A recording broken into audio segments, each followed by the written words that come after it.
Okay, it's coming through.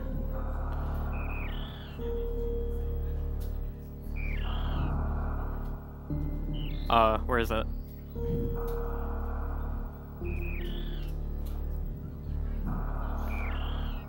Is it too loud? No, it's fine right now. It's fine? Yeah. Alright. Yeah, okay, that's...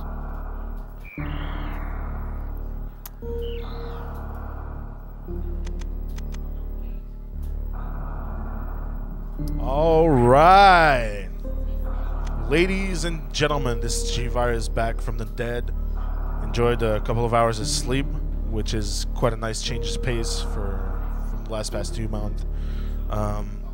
So we have Elminster here running Super Metroid Redesign, a very much expansive ROM hack, to say the least. I believe the game is considered to be 5-6 times bigger than the original, if I'm not mistaken. So it's also the physics are modified, and you'll see. It's just an amazing run. And I've watched Elminster practice it yesterday, and there's a bunch of just crazy stuff in there.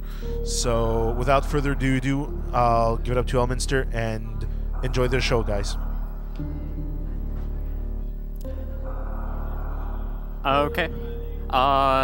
3, 2, 1, go.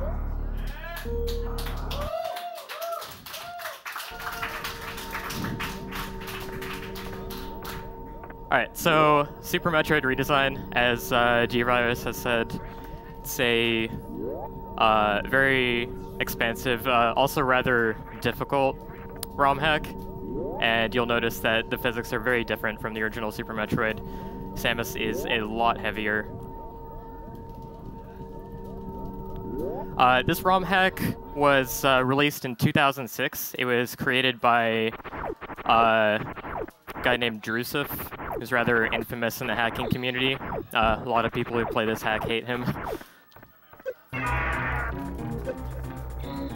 And over the course of this run, you might see a few of the reasons why.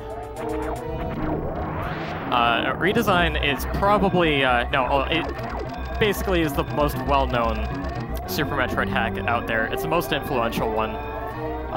It's the one that influenced most of the things you see in hacks today, and it was very far ahead of its time in terms of custom coding and what they could do with Super Nintendo assembly. So you'll notice I'm doing Series Station, but the timer has been shortened to 30 seconds instead of 60.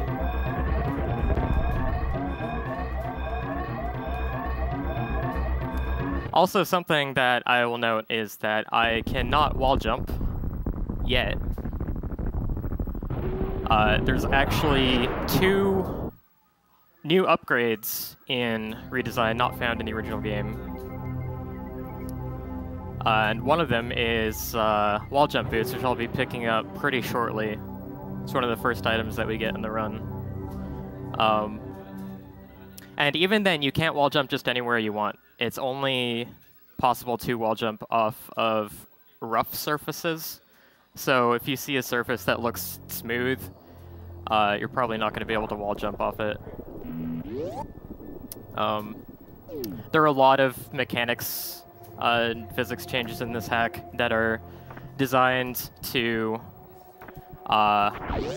limit sequence breaking potential, sort of limit where the player can go without great effort.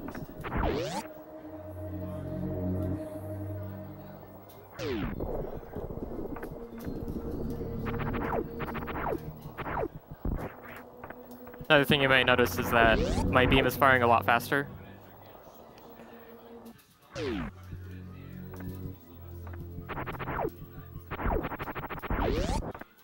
All of the rates of fire for the beams have been tweaked.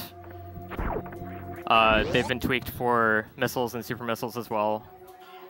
And they more closely resemble the rates of fire in the Metroid Prime games. This hack has a lot of references and mechanics based on other Metroid games.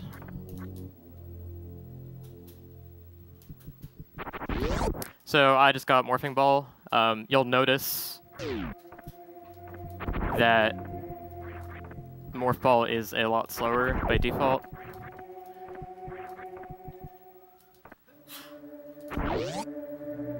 It is half the speed of the original game's Morph Ball. So if you're familiar with the Mock Ball trick in Super Metroid, it is used a lot throughout this run to mitigate how slow the Morph Ball is.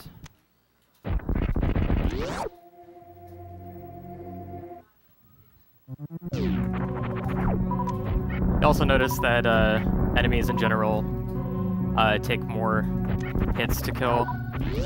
They're just stronger in general. A lot of them are not vulnerable to your normal power beam.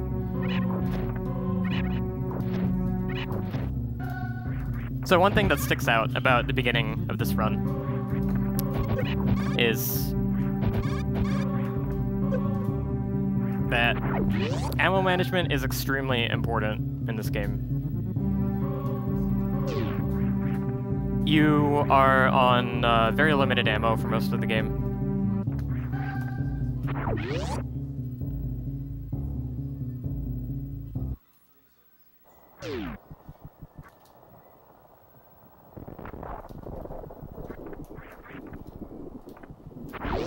So the 5 missiles that I made sure to replenish in the very first room with enemies, you need those 5 missiles for an upcoming red door.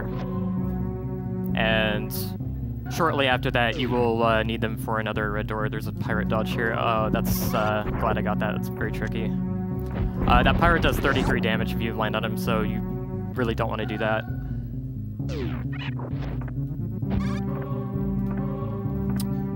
I'm going to refill my health and missiles off this cargo. That's very important. I need 5 missiles coming up right after this elevator.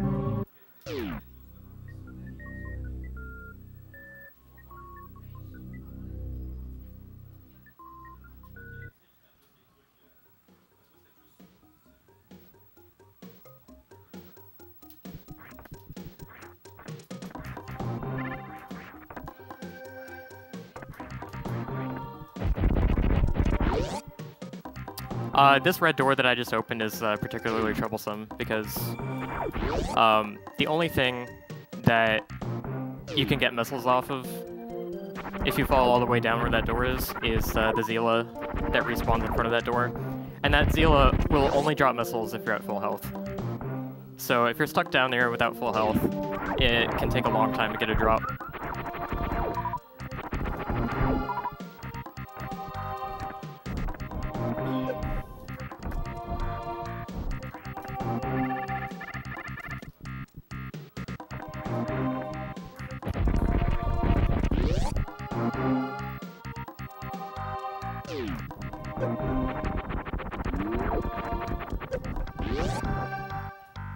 Alright, so coming up, we have everyone's favorite DLC boss, Spore Spawn. Don't see him too often. One thing you'll notice about this fight is that the door on the bottom is actually unlocked, so I could just go through it right now. I'm gonna try and get a 4-round. It's quite difficult to get multiple missiles in with how quickly you fall in this game, but I'll try. I want 3 in the first round and then 2 missiles each in the next 3 rounds, so hopefully I can get that. Okay, second round, good. So anyways, if I were to open this door, there'd be a risk of me falling in it, and I don't actually have to fight Spore Spawn right now. I could fight him again later. Ooh, nice. Third round is the hardest. But that would reset the fight. That would take more time than just killing him now to begin with, because I do have to come back here later to get an item that I cannot get right now. Alright, 4-round kill.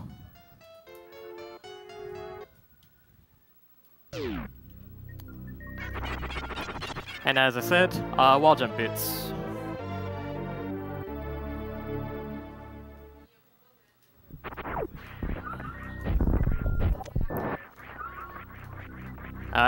You'll notice wall jumping's also very different in this game. It resembles Fusion. The physics were just built that way. But in particular, it makes doing single wall jumps, which are chaining wall jumps off the same wall, like that, it makes those very difficult.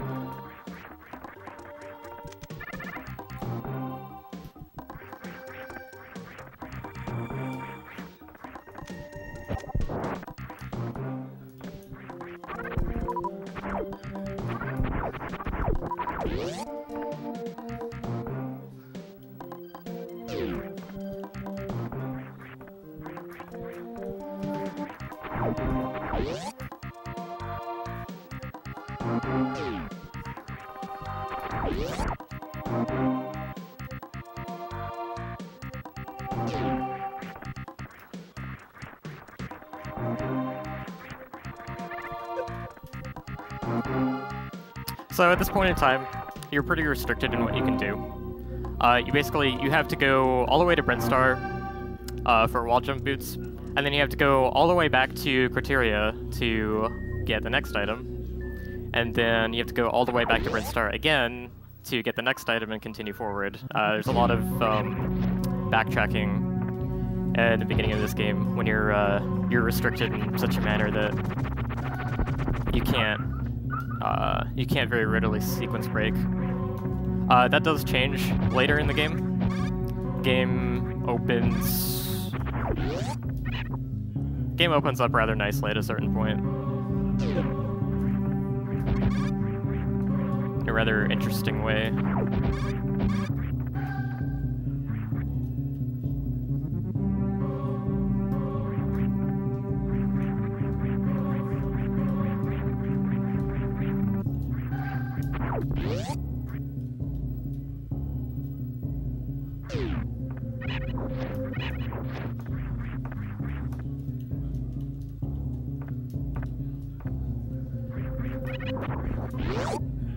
I also, I guess I'll note the importance of crouch jumping. If you crouch before you start your jump actually starts, I think it's like half a tile higher than a normal standing jump would. I can't quite remember. But its effect is rather exaggerated in Redesign. Crouch jumps end up adding a lot of height that a normal standing jump would not. And this helps make many aspects of the platforming easier. Some of the platforming in this game is very difficult, purposefully so because of the physics. Like this room, there's a very tight jump. Not this one. This one coming up. Oh, I missed it. But I saved it with the wall jump. That's actually really difficult to do.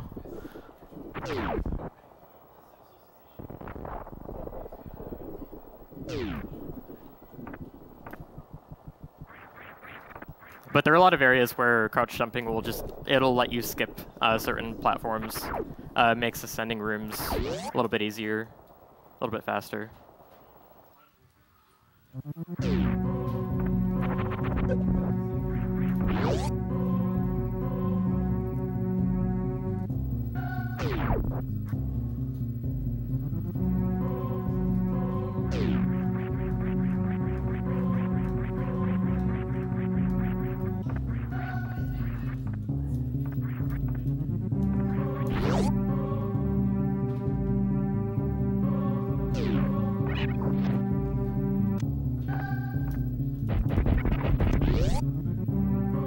That's another problem, Red Door. You have to make sure you have 5 missiles there. And I also need a missile drop for this upcoming room, which is rather interesting. Rather clever room. So for this room, you shoot a... Oh, that didn't work for some reason. It doesn't take so... Okay, it didn't take twice. So I shot that enemy with a missile. That enemy is called a Reflect. It's an enemy that's unused in the original game due to it being a little bit buggy. But it basically just reflects your shot. And what it's supposed to do, it worked this time, is your missile is supposed to hit a shutter that extends to form a bridge across this acid. I don't know why it doesn't work sometimes.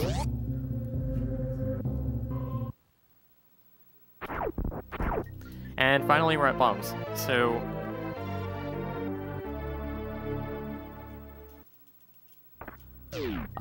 we'll be fighting Bomb Torizo in here, but interesting thing about bosses in this hack, well, you'll see.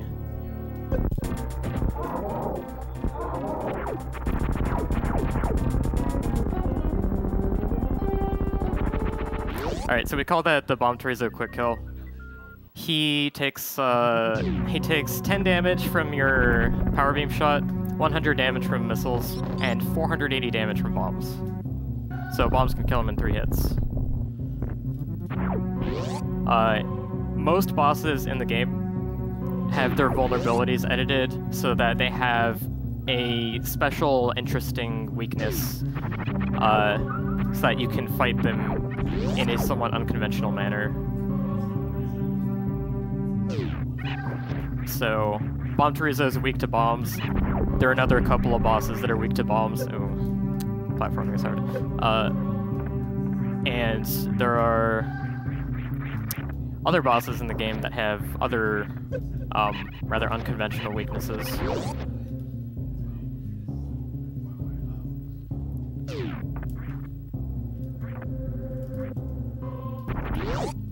You also notice that when I picked up bombs, there are 3 green dots in the top right of the HUD. That is the bomb counter. It resembles the bomb counter from Metroid Prime.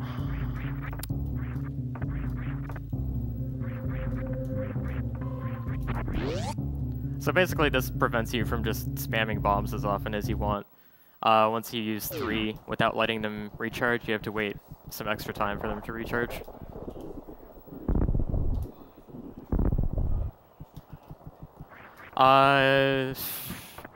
Alright, so here's the first infinite bomb jump that I do. This isn't necessary, it just saves a little bit of time. Infinite bomb jump is very difficult in this hack because of the physics and also because of the bomb timer and the bomb counter only allowing you to have 3. So it's quite tricky to do. It's not required to beat the game, it's only required for 100%, but there are a couple places where it saves a little bit of time in any percent to do some infinite bomb jumps.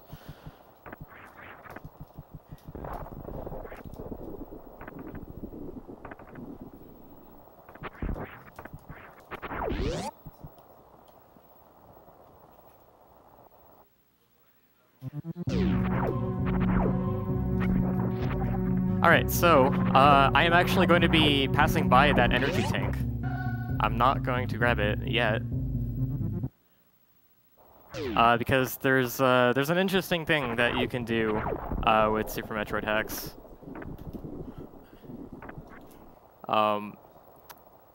You can assign 2 different items in 2 different rooms, essentially the same index number. So when a room loads, the game looks up the index number for that room's items, and if it sees that you have picked them up already, then it does not load the item. So this trick is actually used, is actually used to make it so you can have the same item in 2 different locations, where you pick one item up and the other one disappears. So, that energy tank is actually also located elsewhere, and I will be picking it up at its later location. And it is a little bit faster to do that than to get it now.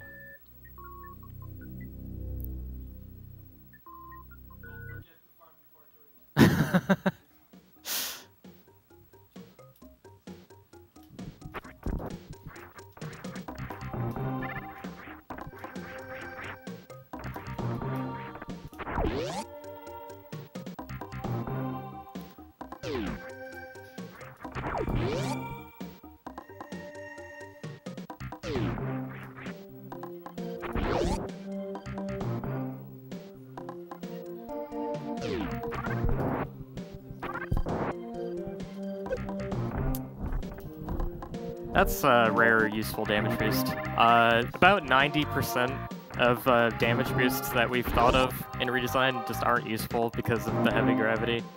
So that's a nice one.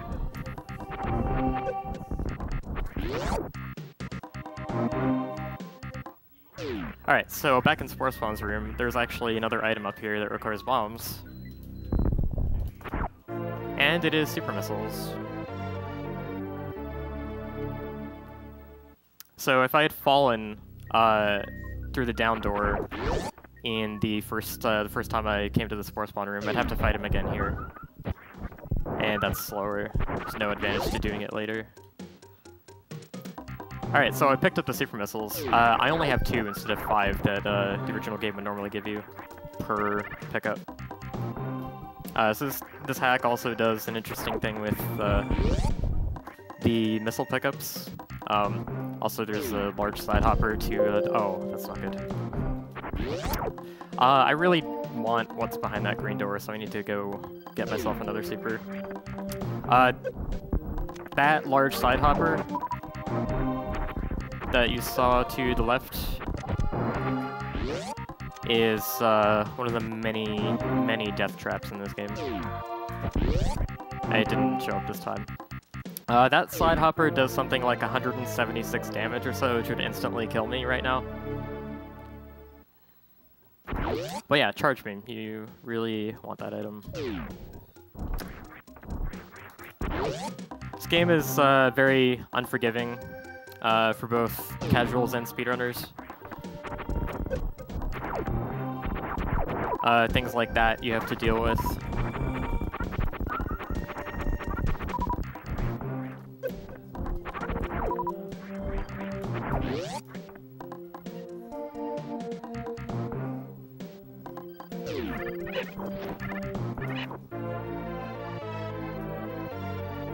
And this is my first energy tank. This is not the same energy tank as the one I referred to earlier, so we'll still be seeing that one later. I'll explain what's going on there when we get to it.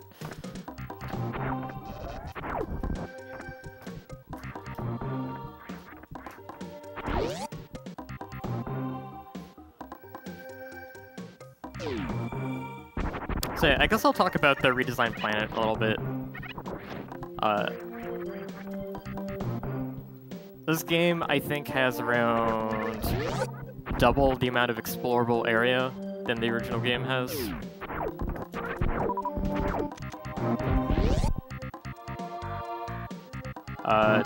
It's huge.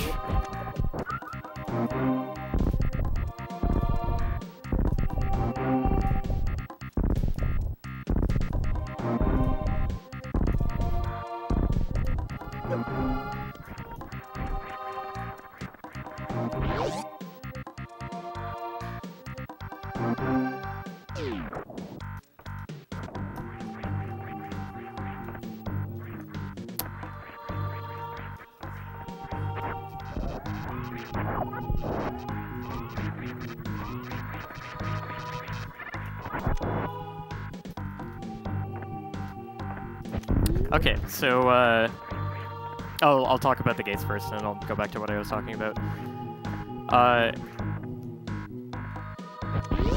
This hack has specially coded gates that remain permanently open when you shoot them open.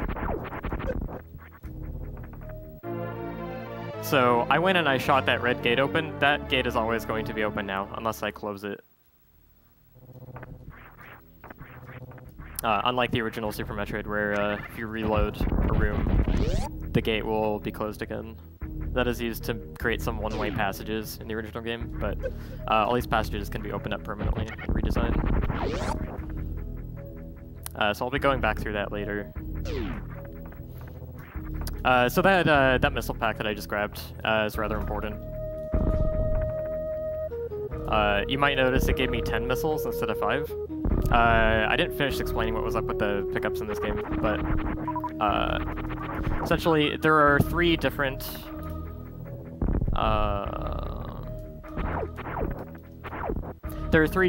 types of each pickup. So each missile, each super, each power bomb, each even the major items in the game.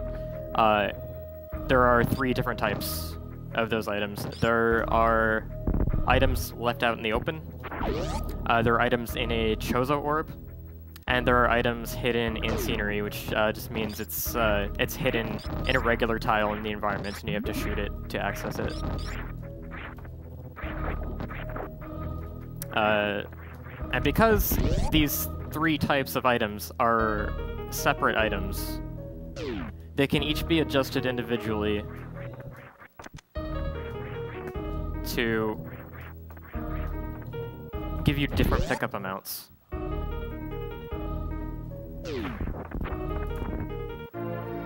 This energy tank is also important. I'll get to it in a second.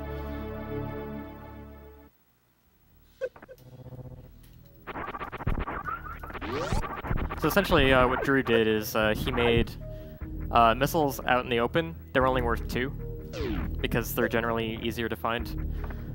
Missiles that are in a Chozo orb are a little more special. They're worth 5. Missiles hidden in scenery are supposed to be much more difficult to find, so they give you 10. The reward is greater.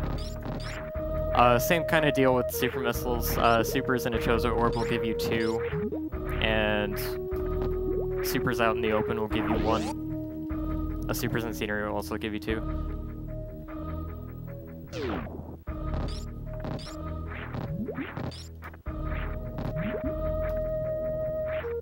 So anyways, that energy tank that I picked up... Oh, here's another missile in scenery. This will give me 10. So I have 25 max. That's going to be pretty important for ammo management. Anyways, enough sidetracking myself. That energy tank that I went far out of my way through this really slow, sloggy underwater to get. So I'm about to go to Norfair. And I don't have Various Suit yet.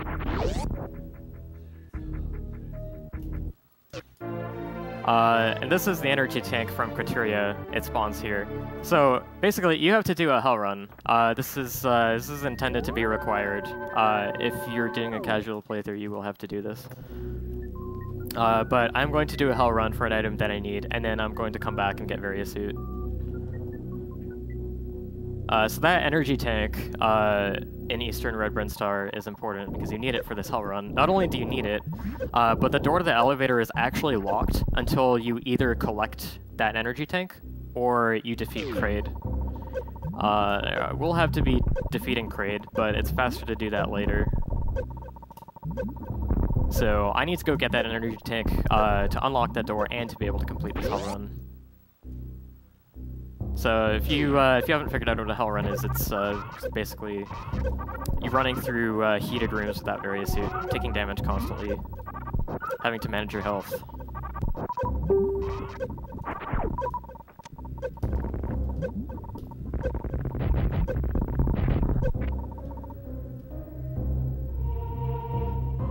This hell run is rather tight execution-wise.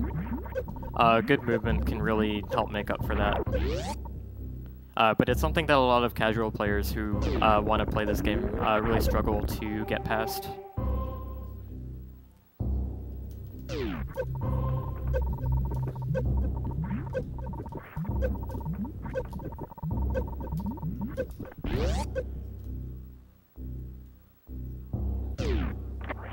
And there's a checkpoint here. Yeah, let's save for good measure.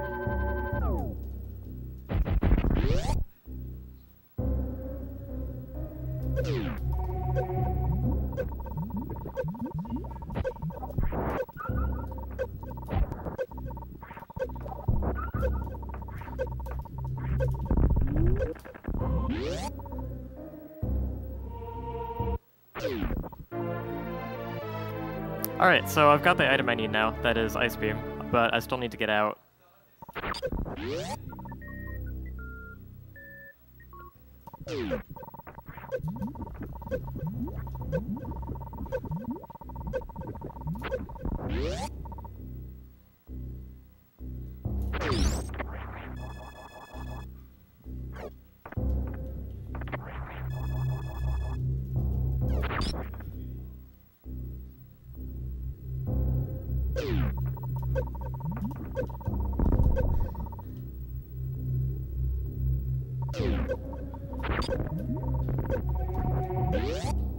So you're actually intended to refill your health off of those bugs that I just passed on the way back as well.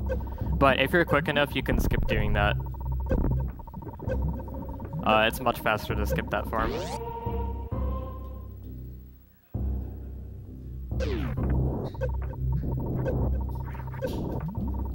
Alright, and we are out. Alright, so something weird about the Super Metroid engine is, even though it looks like I'm at 66 energy, I'm gonna get damage down to 42. That's because when you're on an elevator, you're still taking heat damage, but the game does not, actually tick your health down while you're riding the elevator. It applies the damage afterwards. It's kind of a weird little bug. Alright, so... Don't die. Alright, so Ice Beam rate of fire, like I said earlier, the rates of fire are based on Metroid Prime. Ice Beam is very slow, so I'll be taking it off right after I need it. And here is one of the big reasons in this game that ammo management is so brutal and so important to pay attention to. That purple door takes a total of 25 missiles to open, or 5 supers, or a combination thereof. They're found in many places throughout the game. They're generally blocking really important areas and items, so you have to really plan for having enough ammo to get through them, and also having enough ammo to do whatever you need to do past them.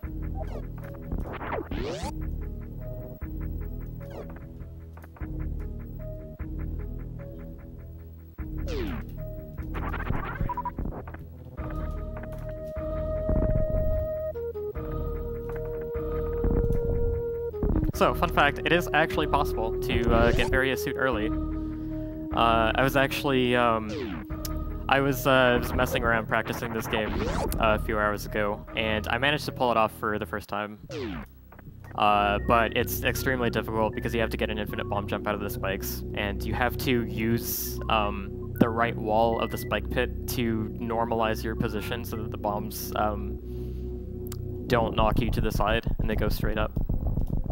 It would save about 2.5 minutes or so, but it's just ridiculously difficult, and it's probably not going to be in the run anytime soon.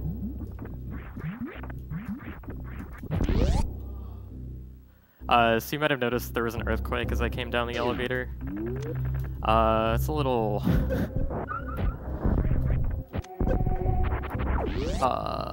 it's a little tricky to explain, but basically these earthquakes that happen seemingly randomly, they signify that a blockade somewhere in the game has disappeared due to satisfying the requirement for a certain trigger.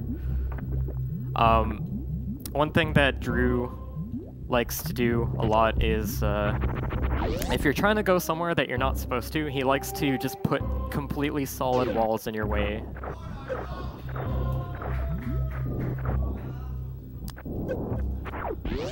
Squid Room's kind of difficult. You're supposed to freeze the thing and jump on it. You can actually get in that tunnel with a good mid-air morph. That damage boost is cute too.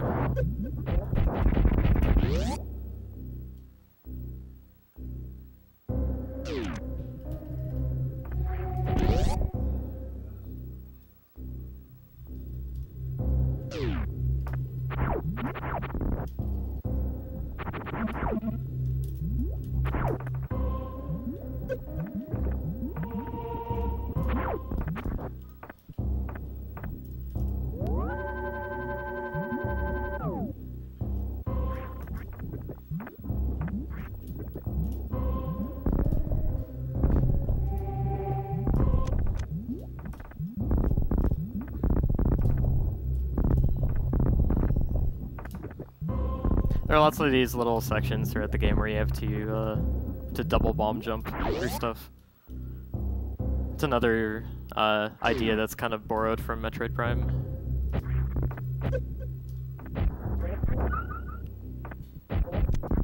Alright, so I actually need to shoot out a super block in the floor to progress. I don't have any super missiles left. But there is this super missile over here. You don't have to infinite bomb jump to it. You can either come back here with high jump, or what we used to do in runs is we used to freeze one of these disc E's with the ice beam and stand on it. They can be a little uncooperative sometimes. Sometimes they just don't want to get in the right position for you to be able to do that. One of them likes to get up stuck in the top corner where you can't do anything with him. So doing the IBJ there is just a lot faster. And means you can leave ice unequipped. Alright, so I've made my way down to Crocomire. He's pretty unchanged from vanilla Super Metroid.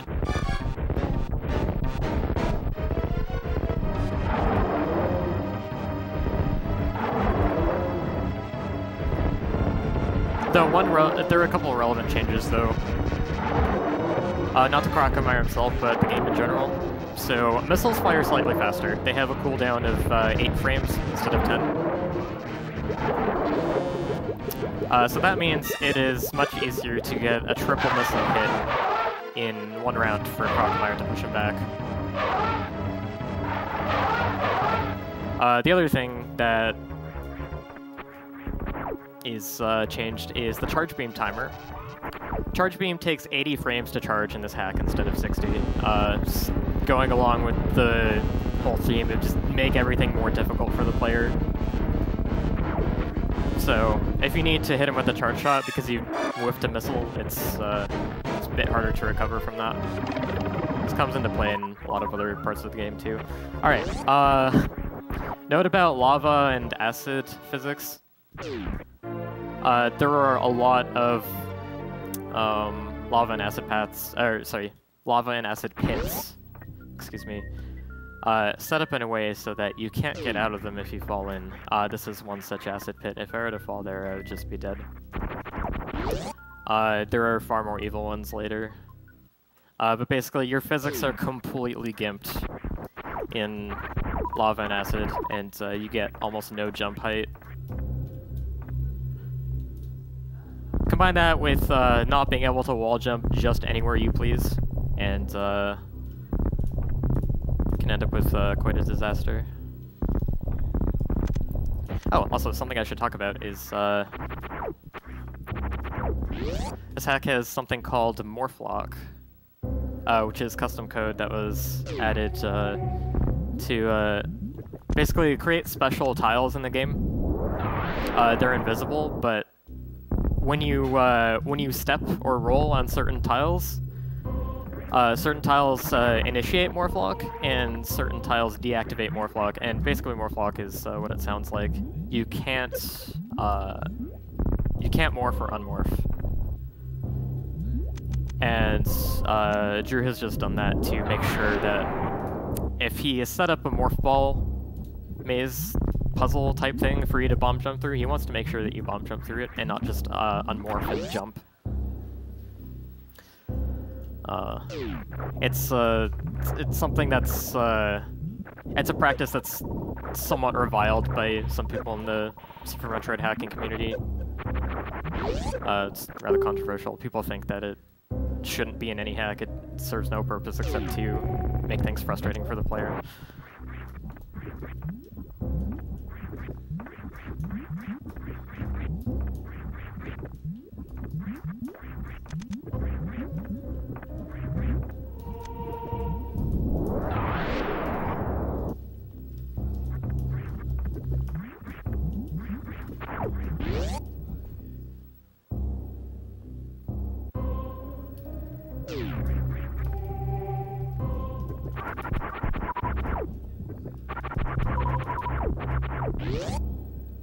So I'm farming those bugs in particular for power bombs because they have a much higher drop rate for power bombs than the ones over here do. I'll be farming the rest of these to fill up my health and missiles, because I will need them.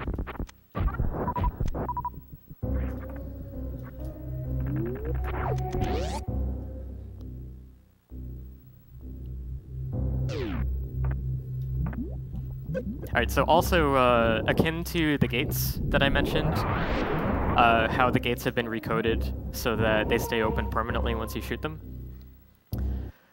There are also a lot of blocks or blockades in the game, like that wall of bomb blocks that I just powerbombed open, that once you touch a certain block, those blocks despawn and they're gone forever. So because I powerbombed that wall of bomb blocks and I ran through it, I touched the tile that permanently removes that wall. So that wall's not going to be there anymore when I return to that room. There are places later in the hack where that's done with speed blocks, crumble blocks, lots of different types of blocks. That's just an interesting way of creating the ability for the player to open up passages to use later. Whereas usually crumble block is strictly one way.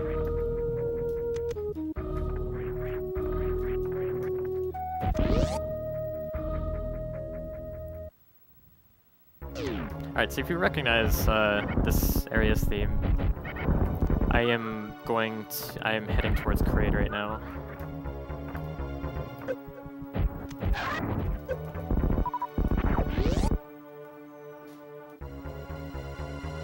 And if you're expecting a quick kill, prepare to be disappointed. Also, hi, purple door. Because Kraid's buffed in this hack. He has about 4 times the health of the original game, so you just can't do enough damage to him to be able to quick kill him. Also, supers fire much, much slower.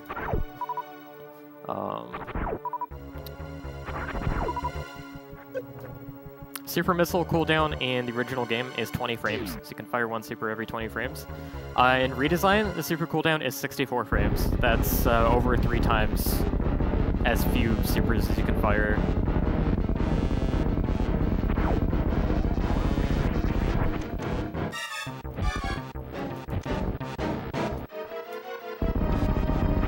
So that's about the rate at which you can fire super missiles. Missiles, though, you can go to town with those.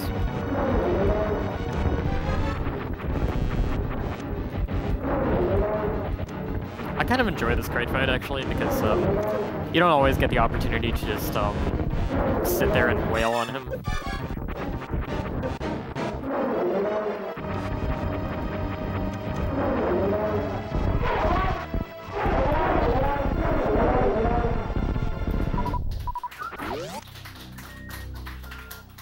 Thank you. Alright, and your reward for beating Kraid is a tube. You don't get an item. Redesign teaches you pretty quickly to not expect very much reward out of defeating bosses. Basically, your reward for defeating bosses is you get to progress to the next part of the game. If you want more items, you have to work for them. So I'm clearing out that powerbomb blockade for later, and this also sets me up to refill my ammo off these bugs.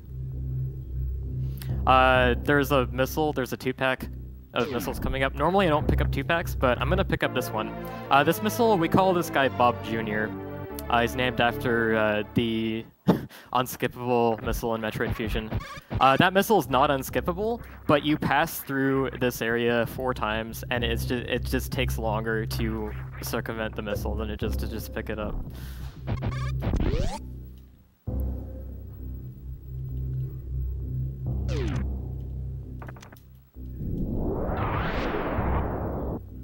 So you see that I am falling down past shafts of grapple blocks, and it's a big hint as to what the next item is.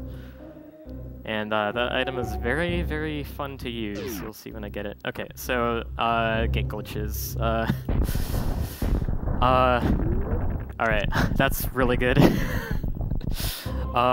glitches are they're quite difficult to perform consistently.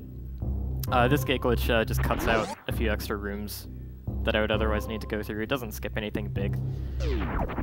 Basically, if a gate button is on the left, due to some sub-pixel nuances that I don't fully understand, you can get a missile or a super missile through the gate and get it to hit the button from the other side. You can't do that with right-facing gates because of said sub-pixel things that I don't understand.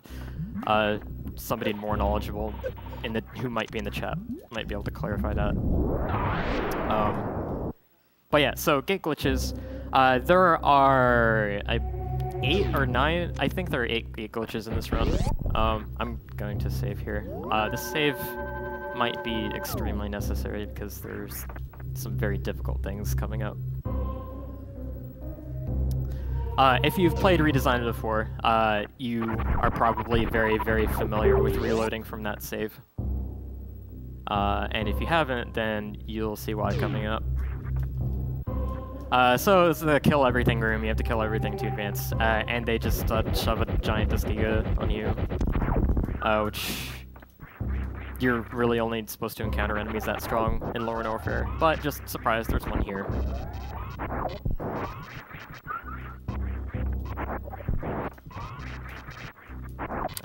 Missed that one.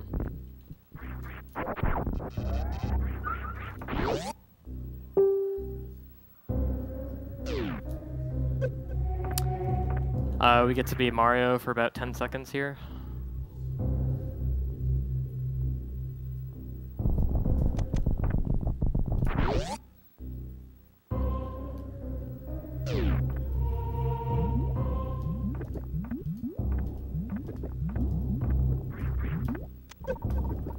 It's faster to take the lava bath here than waiting for the platform on the other side of this lake.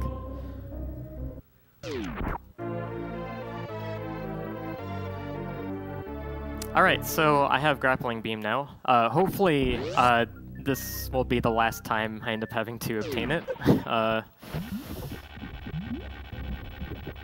The section coming up to get out of this area with Grapple Beam is probably the most unfair thing in the entire game. If you've played Redesign, you know exactly what I'm talking about. It's really infamous, the Grapple Gauntlet. Basically, this room I'm going to be going into has some very dangerous grappling. If you mess up basically at all, then you fall into a giant pit of acid and die. You cannot get out. Okay, disclaimer, you can get out on the far left side with some very difficult wall jumps, but you're not making it there in time. Essentially, you can't get out. So, let's get a death counter going.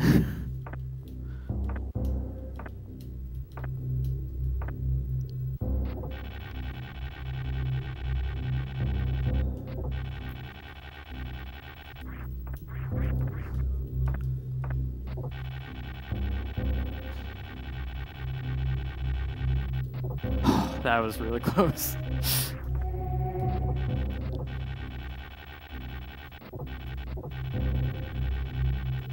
Okay. That is never ever not scary. Like it doesn't matter how many times you practice that, you can still just mess it up. Did it to your nerves and just the... It's kind of hard to see what you're doing as well. Okay, so I am out of the Grapple Gauntlet. I'm out of the part that you can die in.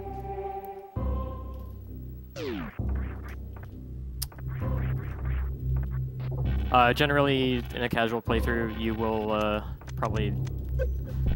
they'll probably spend at least a couple hours dying here, assuming you're not safe stating your way through it.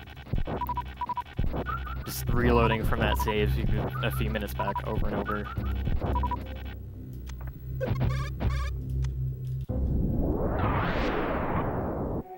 Playing a power bomb here because it clears those blocks out quicker, and it kills a couple of the red pirates here, so you don't have to deal with them.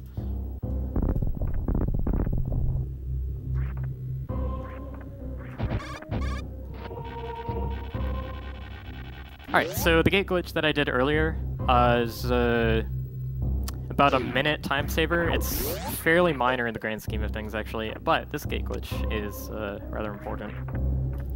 because I need what's behind here. Third try, that's very good. Okay, so the thing I need behind here is not the power bomb, although that's very nice to pick up as well. But the thing that I need is this Chozo statue.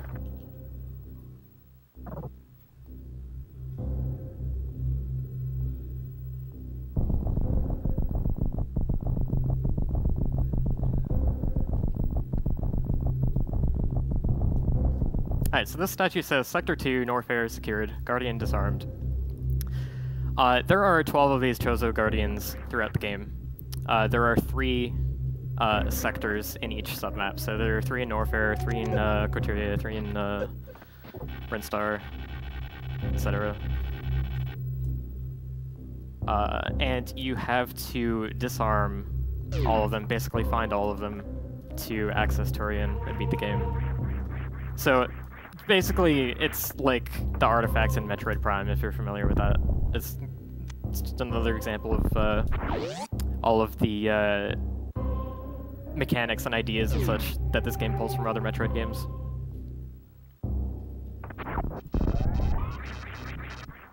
I'm holding a charge here to so I can pseudo screw through this multi-viola. I believe somebody in my chat once referred to this ball as a screaming rogue pinball. If you're not holding a charge there, it can really easily knock you down and just ruin your day. Alright, so now that I have grapple beam, I'm getting out of here to do other things.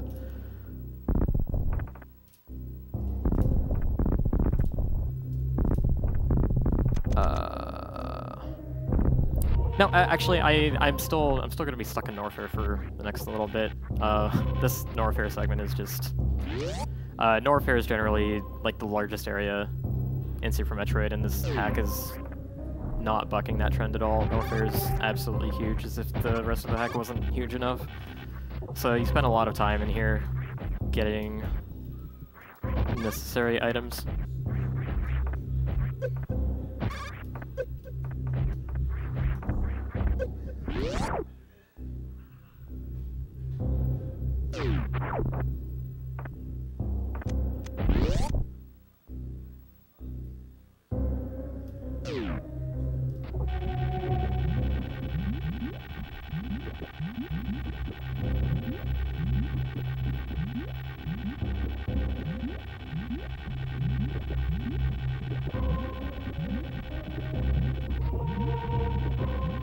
This pit's rather dangerous. I don't want to fall in here.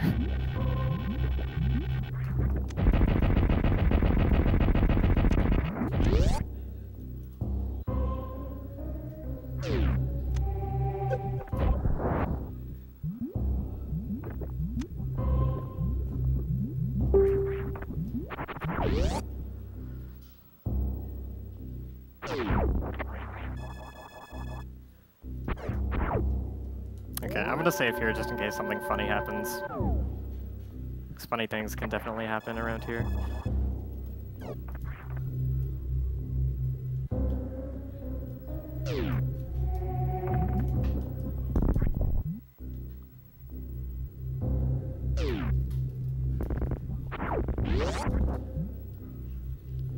So anyways, just more about Chozo Guardians. Essentially, the hack, completing it centers around finding these 12 Guardians. It doesn't center around finding the Golden 4 bosses and defeating them. It's not about fighting Kraid, Phantoon, Dragon, and Ridley. The game does make these fights essentially required, but they're not the end goal. The 12 Guardians is your end goal. And due to that being the case, once you get your major items, this hack was an extremely gigantic puzzle and effort to route out. There has been a ton of work that has gone into it. I want to give a huge shout out to Personitis, who's probably in the chat right now. He's the other person that runs Redesign occasionally, alongside myself. and he has done the majority of the heavy lifting in terms of routing. Brought some ideas to the table, but he does a lot of the routing, a lot of the timings.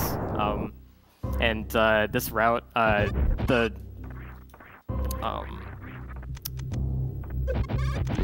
amount of tweaks that we've made to it, the amount of things that we've gotten to work over the couple of years that I've been running this is just insane.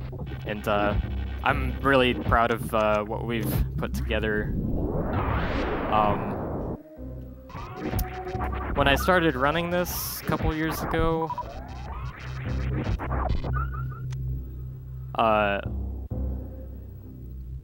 we basically Personitis was calculating some figures based on a run that he had done, a race that he had done with somebody, and he took out all of the deaths and all of the stupid mistakes that happened, subtracted them from the total time, and determined that a decent deathless run of Redesign 90% would probably be around 3 hours and 58 minutes. So this game has come a long way since then, since that figure. We've found so much that we can do, so many better ideas, so much more optimizations. But this game wouldn't be where it's at right now without him, so shoutouts to him. Also, Speed Boost Escape. If you've played Redesign, chances are you've died here a lot too. Now, for some reason, if you do a diagonal spark in the place that I did, most people would think to do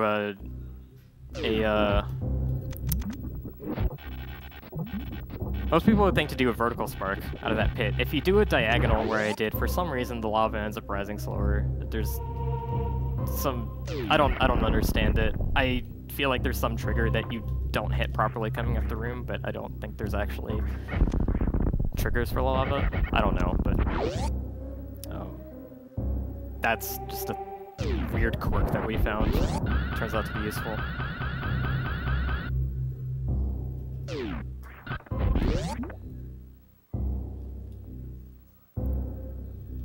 Alright, so quite a lot was changed about Speed Booster in this hack. The Shine Spark timer was lengthened to 4 seconds, which is kind of going against the trend of what Redesign does. Is, generally it restricts you, but this time it makes a change that actually benefits the player. But it couldn't stop there. Short charging, if you're familiar with how to short charge in vanilla Super Metroid, basically there are 4 frames during Samus's running animation where the game checks if you're holding run, and once you've hit 4 of those checks, the blue suit from Speed Booster is activated, and you can use it, and you can Shine Spark and all that good stuff. That's not so in Redesign. Okay, I'm gonna go for a rather difficult spark called Wave Spark. I'll get back to that in a second. Spark's really tight. I missed it, okay. I haven't been able to get this lately. But basically I would spark on the way back through the room. So anyways, you cannot short charge in Redesign. Drew has removed that completely. The most you can do is stutter at the beginning, but that doesn't cut off too much distance.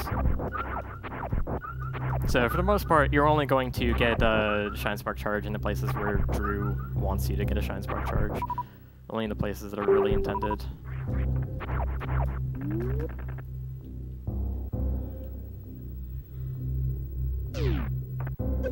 Oh.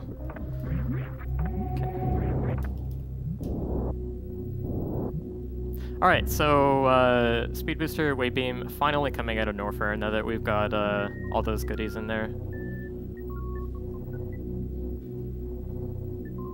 And moving on to better things. Not so much bigger things, but better things.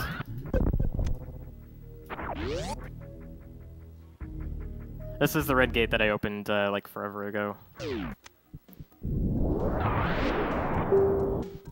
Alright, so another thing that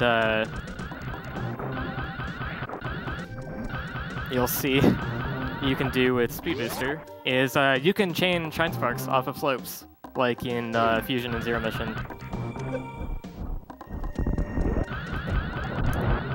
That's used in a bunch of places to speed things up, and I think it looks really cool. It's one of my favorite things about this run is the use of that mechanic. I think I laid that. Oh, no, that actually worked.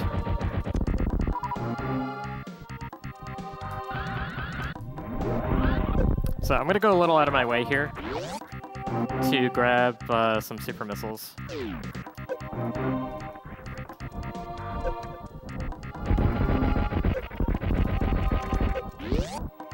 This pack of supers is actually about, I think, 45 seconds-ish out of the way, but it's worth it. It's a 2-pack of supers, and you need all the super missiles that you can reasonably get. This ammo's very tight in this hack, as I've said many times. And there is an extremely ammo-intensive section coming up that I want to use these bugs to get a head start on farming for.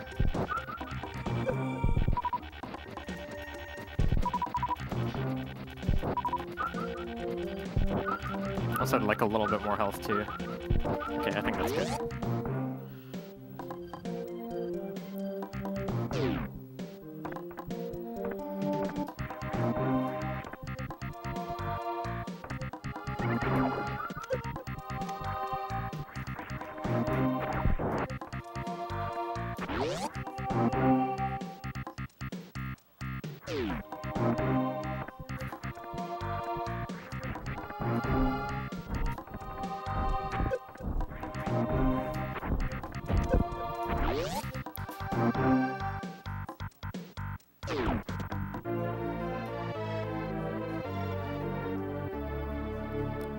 Despite this missile looking like it's in a Chozo orb, I said those give you 5. This missile still gives you 10. The Chozo orb that it's in is not real. It's a tile that just looks like a Chozo orb. So another purple door that means there's something important behind it.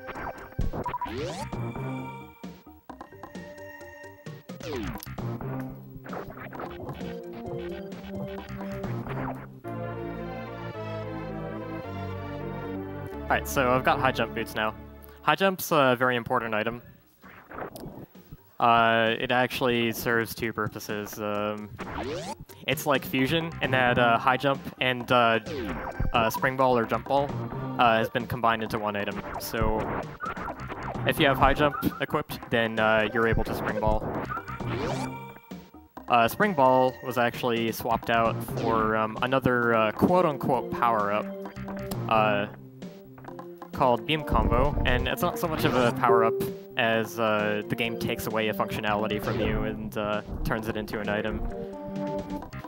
So essentially when I got Wave Beam, the game de-equipped ice for me. You can't have more than one beam on at once. It's sort of supposed to be like Metroid Prime, where all the beams are separate. But very late in the game, you can get a special beam combo item that lets you combine them again. But I will actually not be getting that item, because it's very slow to get, it's very out of the way, and it's not necessary. So I'll have to deal without it. There's a lot of menuing in Redesign that results as it just results from not being able to stack your beams. So sometimes I'll need to re-equip Ice, because I'll need it for something, and then sometimes I'll need to re-equip Wave, and sometimes I'll switch back to Power Beam because the rate of fire is faster. Alright, so that green gate switch that I went out of the way for, this hack puts a lot of those in remote areas that you need to find. That green gate switch is one of 2 gate switches I need to hit to free the Dakora. And I need to free the Dakora because it gets me to somewhere that I need to go.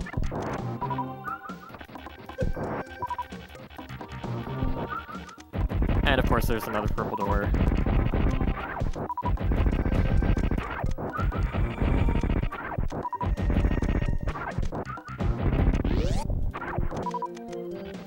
And there's another purple door after this. So I need to get my ammo up right now. It's, like, you can see how absolutely ridiculous the ammo consumption in this game is. Alright, so, Decora, get me places.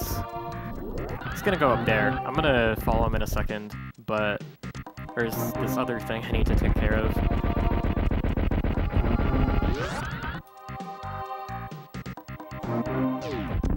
Okay, yet another remote gate switch that I need. Like, seriously, this hack honestly goes way overboard with all that. Alright, so I'm gonna store Shine Spark. I want to Shine Spark through the next room. Because the next room has multiple giant side operas in it. And they pose a huge threat to you if you don't do this. This door is a kill everything door. Well, not quite everything. The way that enemy doors work, I'll explain that in a second. But all of that was necessary for a Chozo Guardian, and this is the time in the run where it just makes the most sense to pick it up. It's pretty insane what the game makes you go through to get some of these. We call this one the Ammo Guardian because of how much ammo you need to expend. So that's 2 purple doors, I think 3 green gate switches, so that's a total of basically the equivalent of 13 supers. 14 because of this green door. I knew I was missing something.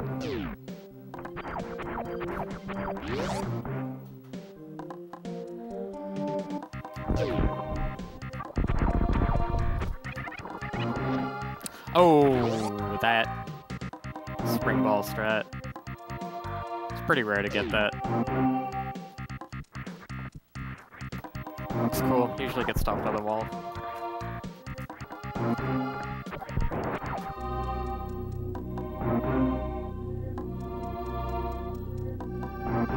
Alright, so now I'm gonna go back and hit up Criteria again. Done with Brinstar for now. So I've got 1 Guardian down in Norfair, 1 Guardian down in Brinstar. I have 10 more to go.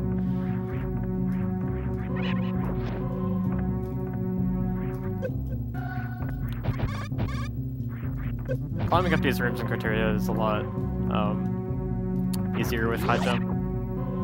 There's fewer obstacles in your way. Oops.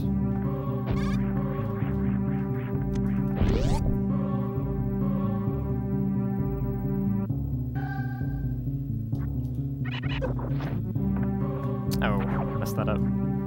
Spring Ball in this game launches you a lot further forward than it does in the original game, which makes for some pretty cool Spring Ball strats in a lot of places. You can get a Spring Ball going all the way through that room. I just messed it up a little bit.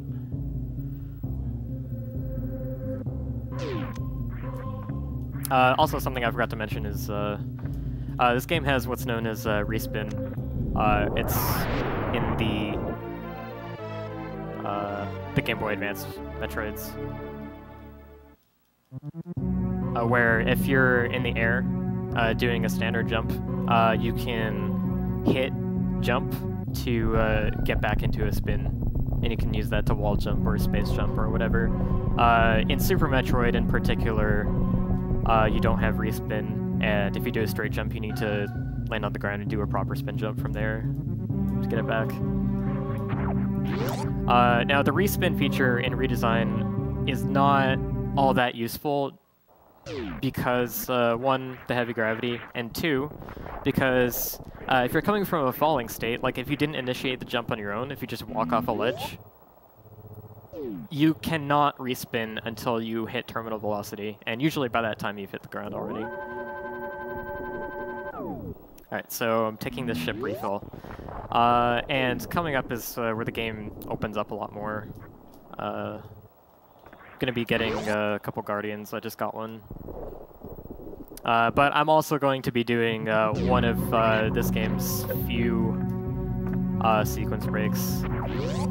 And this sequence break that I'm about to do skips something particularly nasty.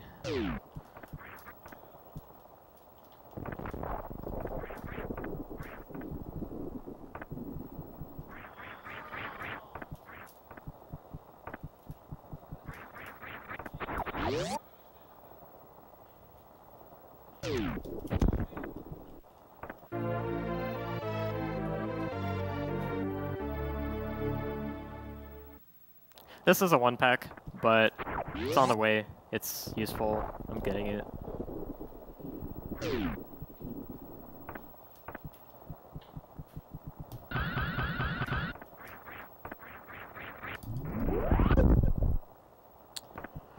And there's another Guardian hidden way up here in the sky. These 12 Guardians, most of them are hidden really well, and they'll need to scour the planet for a long time looking for them if you're doing your first playthrough. I've watched quite a few people play this for the first time, and these Guardians have them tearing their hair out looking for them.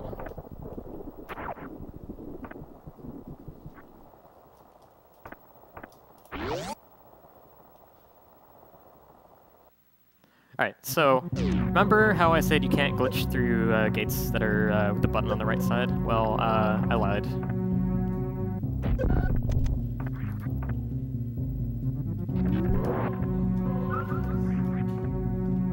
That's not it. That's not all.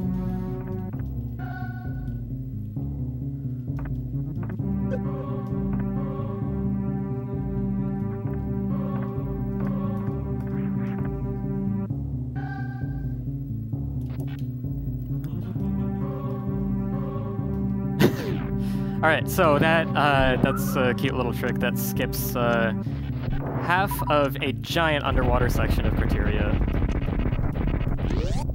So, pretty thankful that that exists. As you can see, underwater physics are extremely slow in Redesign. I think this, that gate glitch probably saves somewhere around 5 minutes at least, maybe more.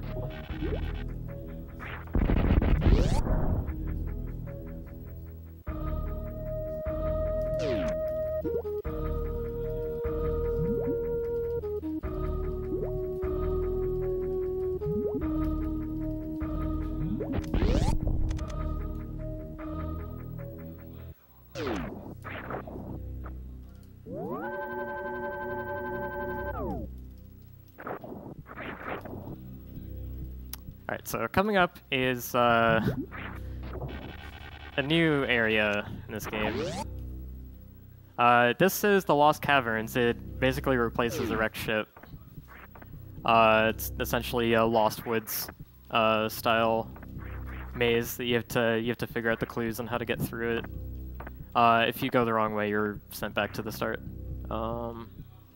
There's actually a way you can trick this into letting you go the right way when you're supposed to. Yeah, okay. I did a weird little thing there. If you don't know the puzzle, you wouldn't really have caught it, but like me going back and forth through that tunnel let me skip a couple quadrants of the puzzle. That was found really recently by actually looking at the map. So here's everyone's favorite boss, Phantoon. I don't X-Fractor him like you have seen in vanilla speedruns.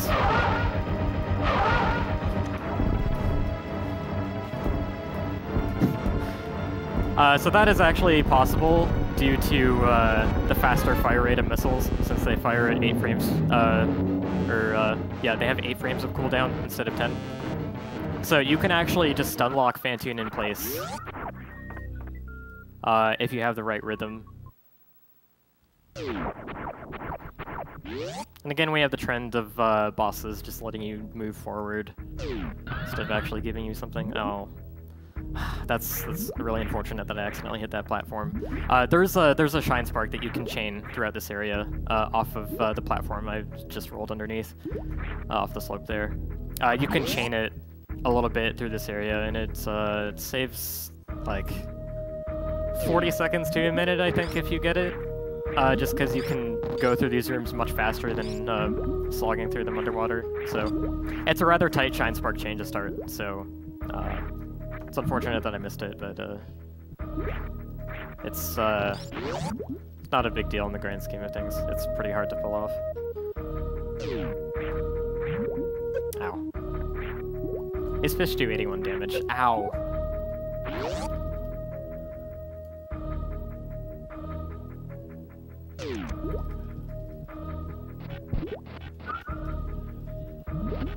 So if you can see how slow slogging through this is, imagine an entire like other half of this. That's basically what I skipped.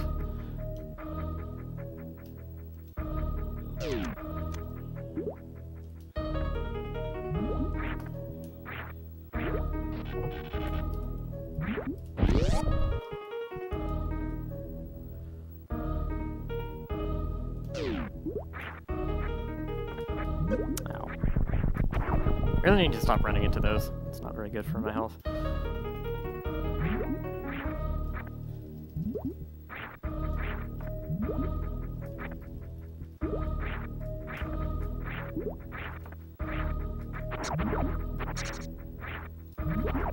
And finally, at long last, we have Gravity Suit.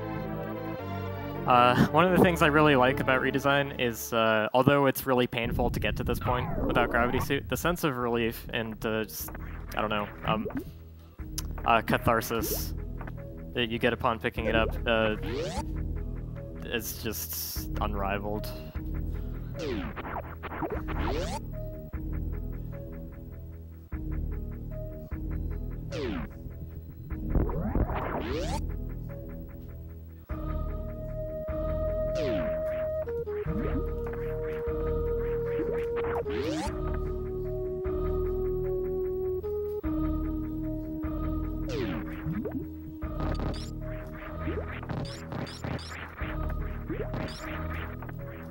Sounds good. Yep.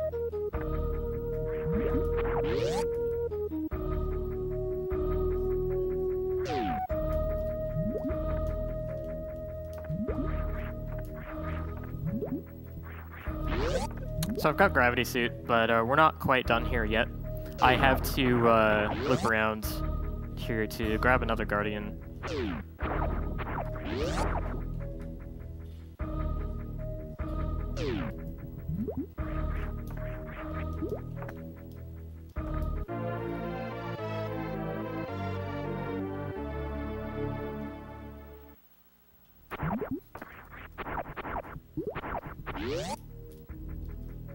I didn't get the spring ball strat through this room, did I?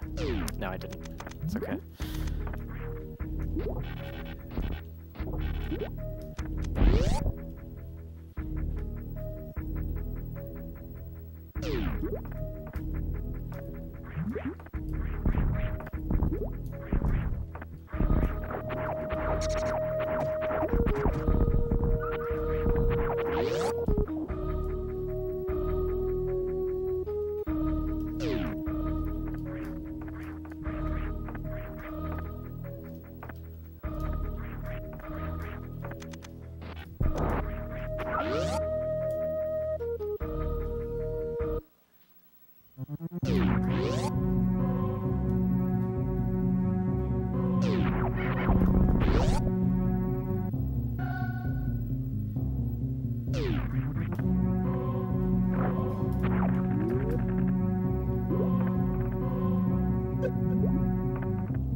So I've gotten to this red door. I'm out of missiles. But luckily there's this 10-pack down here. Ammo's really tight in this game. You pretty much need all of these that you can get.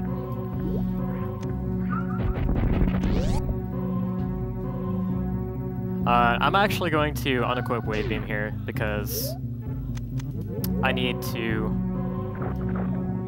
use Power Beam's Rapid Rate of Fire to get rid of this cargo because it's in my way. I got a super draw from that. That's really important. I actually really need that.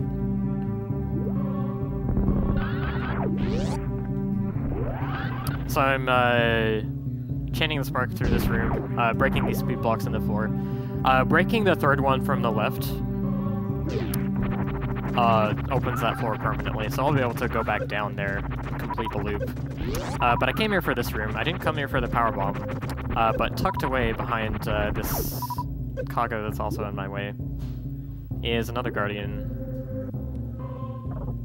So as you can see, these are pretty hidden. There are ones more hidden than this. Like you have to really, really look for them. Some of them I think are kind of unfair. But it's just like you come into this room, you see the power bomb, and you're like, okay, well, I got the power bomb, there's nothing else to do here, right? So it's one of the ones you can miss rather easily. The cargo is kind of a hint that, you know, it's in the way of something.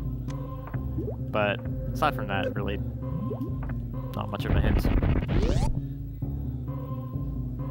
Okay, so I finally got all 3 Guardians in Criteria. Criteria is completely cleaned out. I don't need to come back here. So we're going to go into Meridia. But we're not going to be in Meridia for very long.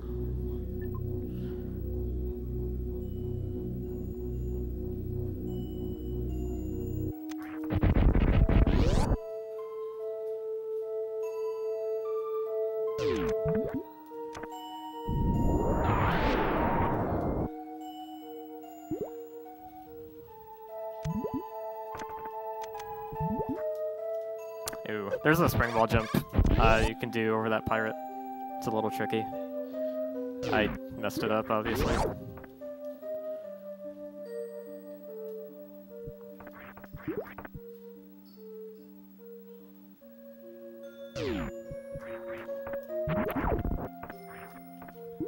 Here's another 10-pack.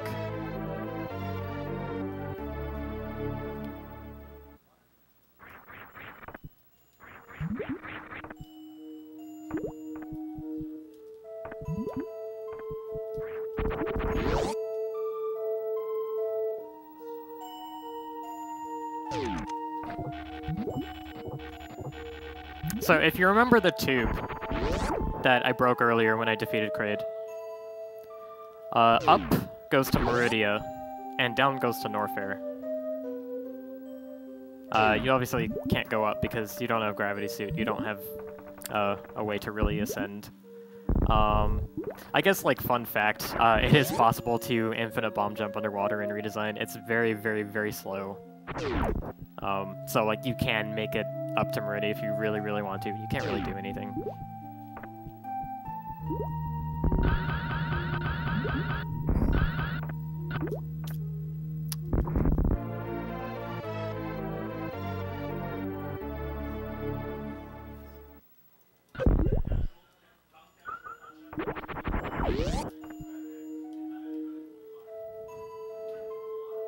And I am now back at that tube. So what you're supposed to do here is there are 2 branches up top to this tube. One goes to the east and one goes to the west.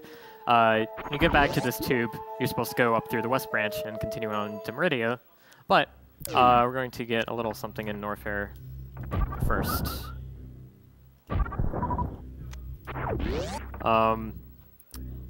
This is another sort of sequence break. This item has gotten slightly early. It's an intended sequence break.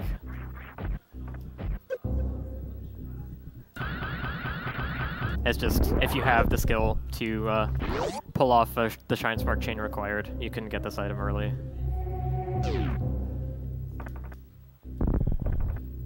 It's a little out of the way for right now because I am going to be going right back into Meridia after getting it. But this item very quickly pays for itself. I have to open a purple door down here.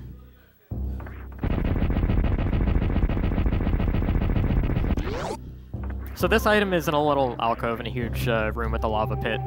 I'm immune to lava now because I have gravity suit, so I don't really have to worry too much about falling in, aside from losing time.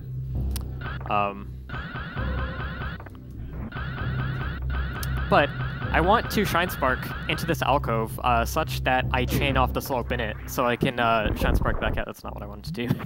Gotta try that again. I want to Shine Spark left. But ideally I want to do it at a specific height, so I can chain it off the slope inside that alcove. If you don't do that, oh, this slope is a little difficult to get the chain off of. I just tripped for no reason.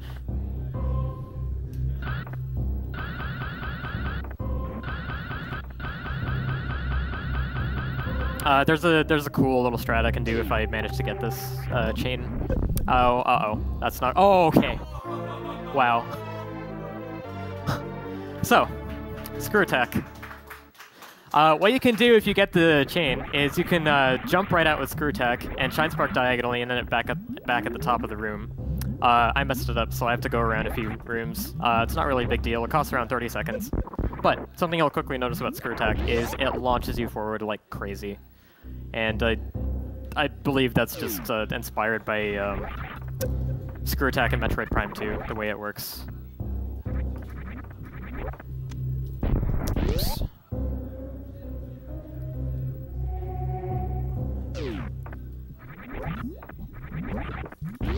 But yeah, so one of the reasons this item pays for itself is just sheer mobility. You jump forward a very long distance. This makes certain things possible that, like certain jumps possible, excuse me. Certain rooms are circumventable that wouldn't otherwise be, or would otherwise be somewhat of a problem.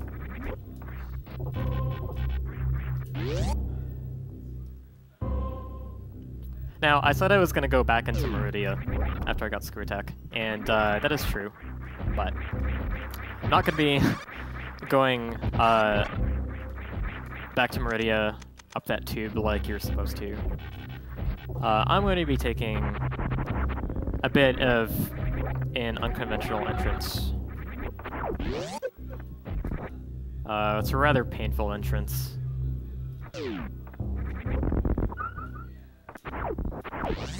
I'm also going to be, on the way to that entrance, I'm going to be picking up a Guardian in West Norfair.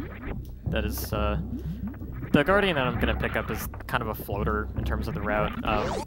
Like, depending on what route you choose to do for the back half of the game, you can put this Guardian basically, you can put it in a lot of places. You can get it as the last one, or you can get it right now.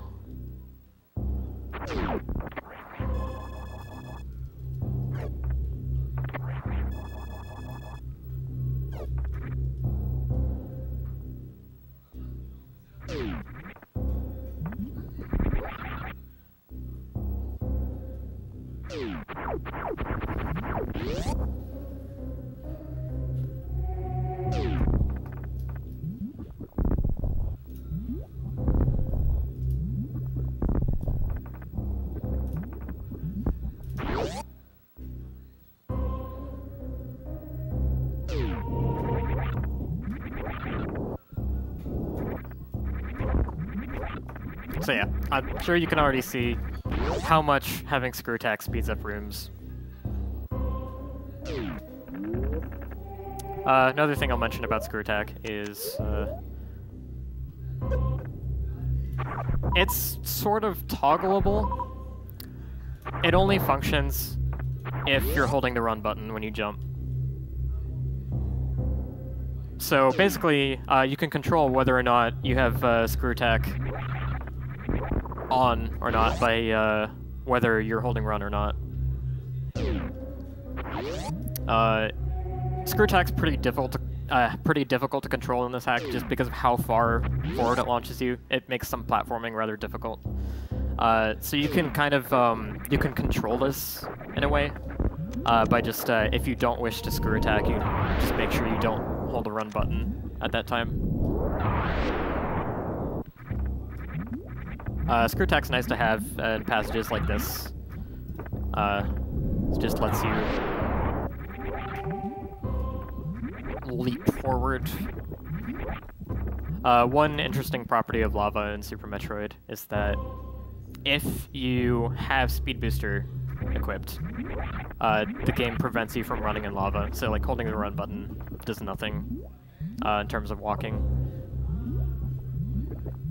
I think this is supposed to prevent charging a Shine Spark in lava because you're not supposed to be able to do that, but it's kind of an odd way to go about that. So because I can't run in lava, Screw Attack helps a lot here because it lets me just jump forward really quickly anyways.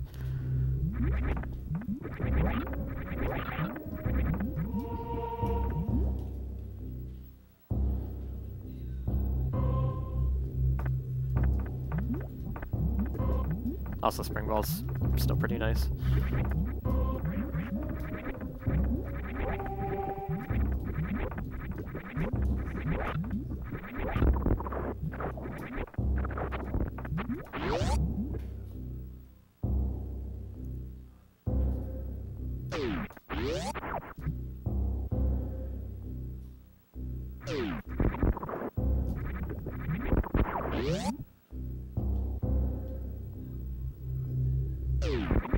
Okay, so I'm about to take that entrance into Meridia that I was talking about.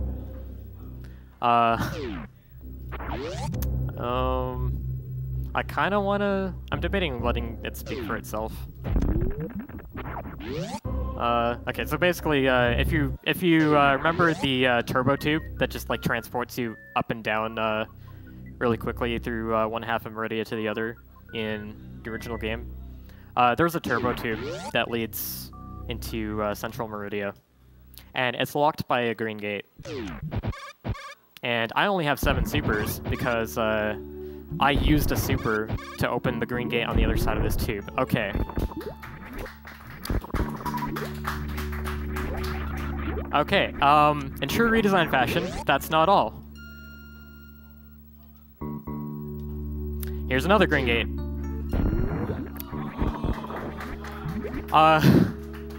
That has ruined many, many, many runs.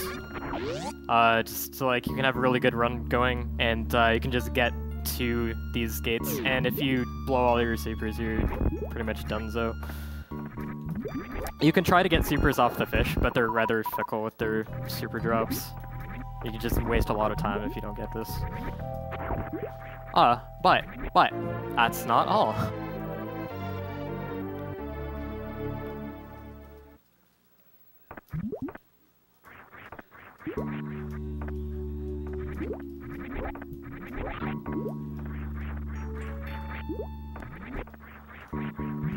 Okay. Here's a red gate. Red gate's a little better because I have over 60 missiles to work with here. But problem with this one is it's raised off the ground slightly, which makes glitching it a lot more difficult.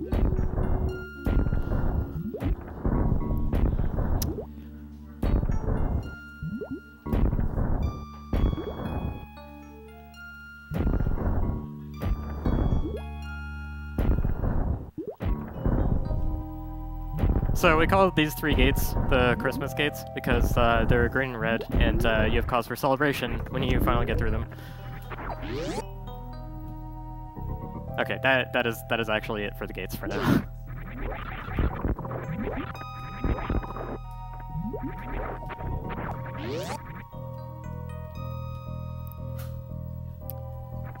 Alright, so there's a little interesting thing I'm gonna do in this more phase. I just bomb jumped, like springed to the top of that for seemingly no reason. Oops. What I did there was there is actually a morph unlock tile that's at the top of that passage. So I touched that to let myself unmorph. The thing about these morph mazes that I'm doing right now is there are blue gate switches at the end of them that you're supposed to bomb. You're not supposed to be able to unmorph in the tunnels, so that's supposed to force you to go through the whole maze. But I was able to unmorph in that one, so I was able to just shoot it with a wave beam. This one it doesn't work on.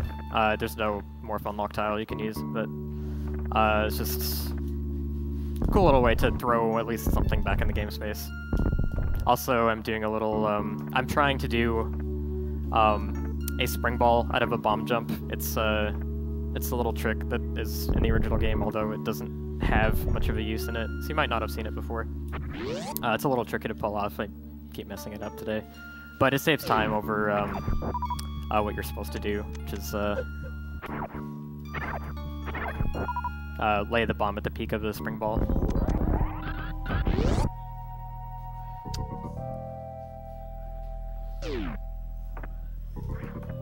Okay, so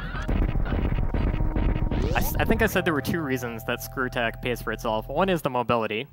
Here's the other one.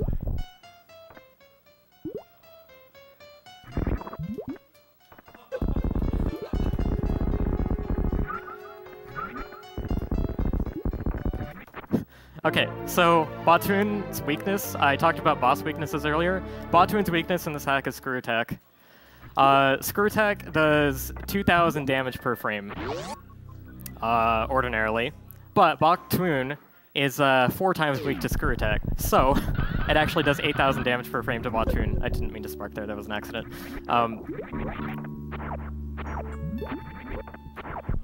Batoon in this hack has just over 16,000 HP, so 3 frames of Screw Attacking it are enough to kill it. But that 16,000 plus HP, that goes a long way if you don't have Screw Attack. The fight takes quite a while, so that's a big way that getting Screw Attack earlier pays off. It's really satisfying to just destroy Batoon like that. After he used to cause us so much pain before. Here's a tube that I'm gonna break for later.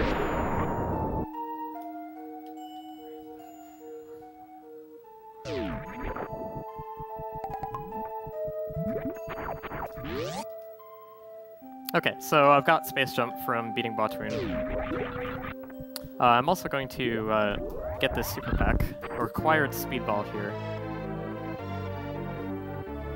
This hack asks you to do some pretty crazy stuff if you want to get 100%.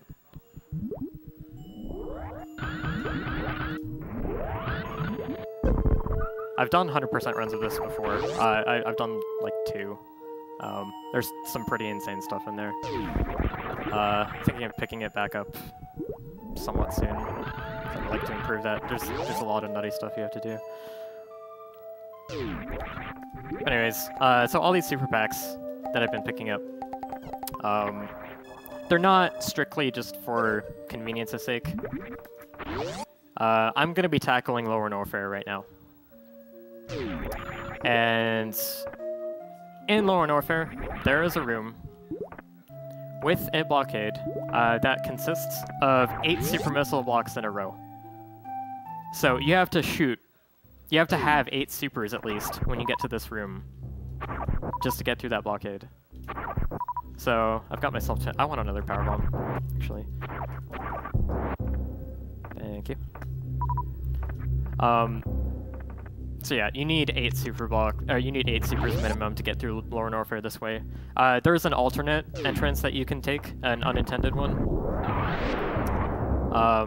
But the route that does that is it's a very difficult entrance to break into, and you can lose a lot of time trying to do so. It requires pretty much like frame perfect, pixel perfect spring ball bounce to skip a morph lock trigger.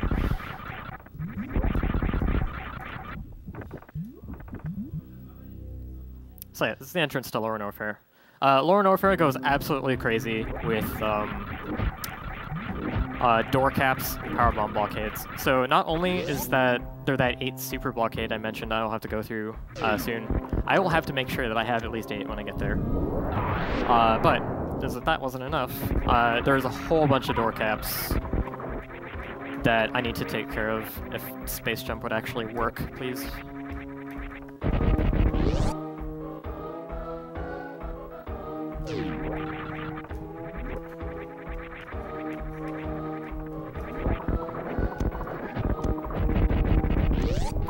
I want that. So not only do you have to have 8 supers in a certain room, but Lower Norfair just tries to eat through your ammo as hard as it can. So I have 9 right now. It looks like I'm good, but I'm actually not. There are a few green door caps I still have to open. And some purple door caps, which I'm not going to waste my supers on.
Like, basically, if I see a super drop or a powerbomb drop in this section, you really want those, so I'll go slightly out of my way to grab one if I see an enemy dropped one.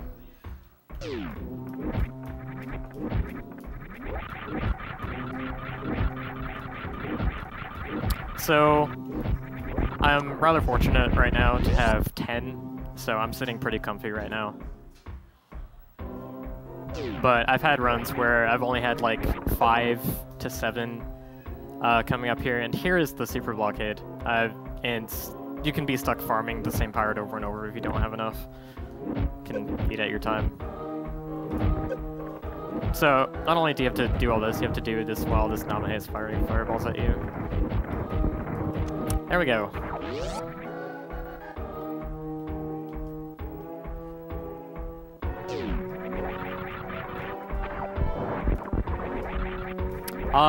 Supers are still useful, so I still want to get a bunch of them back.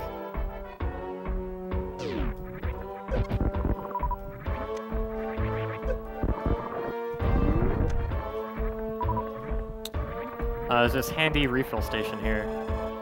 Refills energy, refills missiles, does not refill supers. But the missile refill is invaluable because it lets me missile this purple door that's down here. Why are there so many purple doors? This is ridiculous.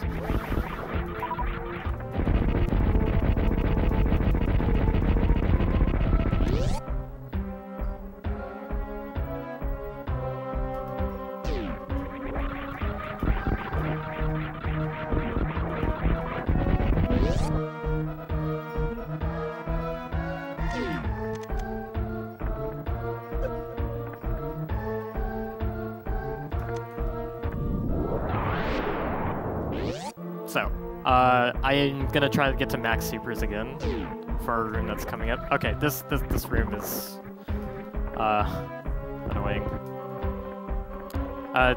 These enemies are called bulls. They're only vulnerable to screw attack and grapple beam, and you have to run across these crumble bridges and not get knocked down by them.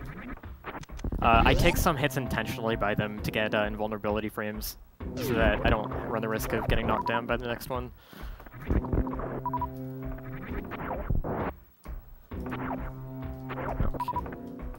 Power bombs are nice too. Alright, so I want to make sure that I have as many supers as I can get coming into the next room, because, surprise, there's another gate glitch.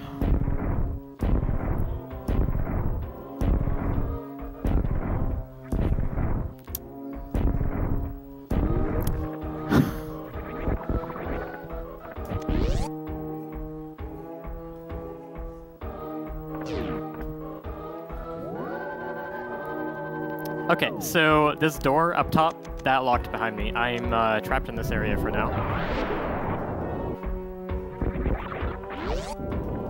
And basically what this is like a mini kind of boss gauntlet, if you will.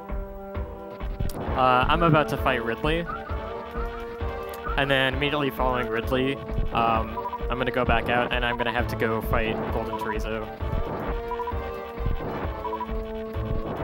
So I'm farming up stuff a little bit for Ridley. I'll try and explain how the Ridley fight in this hack works while I do that. So in the original game, he has 18,000 HP. In Redesign, he has 30,288. Missiles do 200 damage, supers do 1,050. But in particular, he's very, very weak to the charge beam.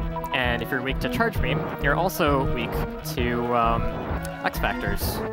So, what this means is that every X-Factor particle that hits does 1,350 damage.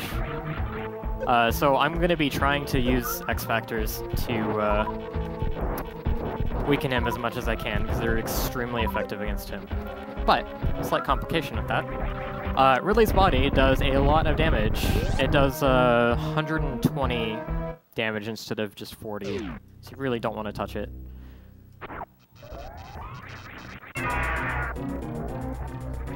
Now, there's a reason that it does 120 damage, and that is due to Ridley's secret boss weakness. It's not charge beam, although it does take a lot of damage from that.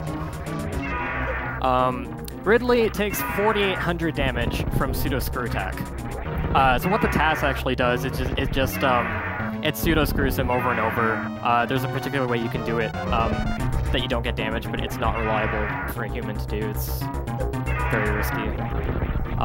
So I'm gonna finish him off with 2 pseudo screws and he'll be dead. Hopefully I won't be. Okay, that fight can go extremely, extremely wrong very fast.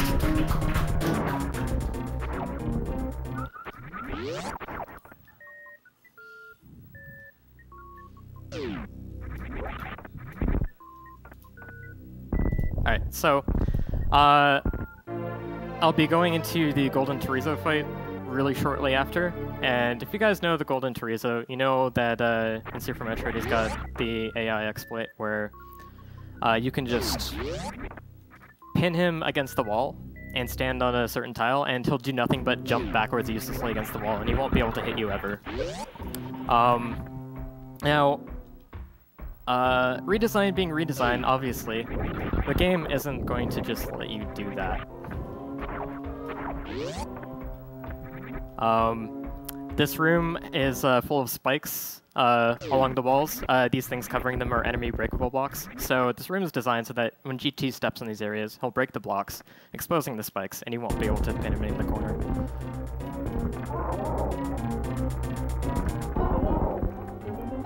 But we can just pin him in the corner anyway.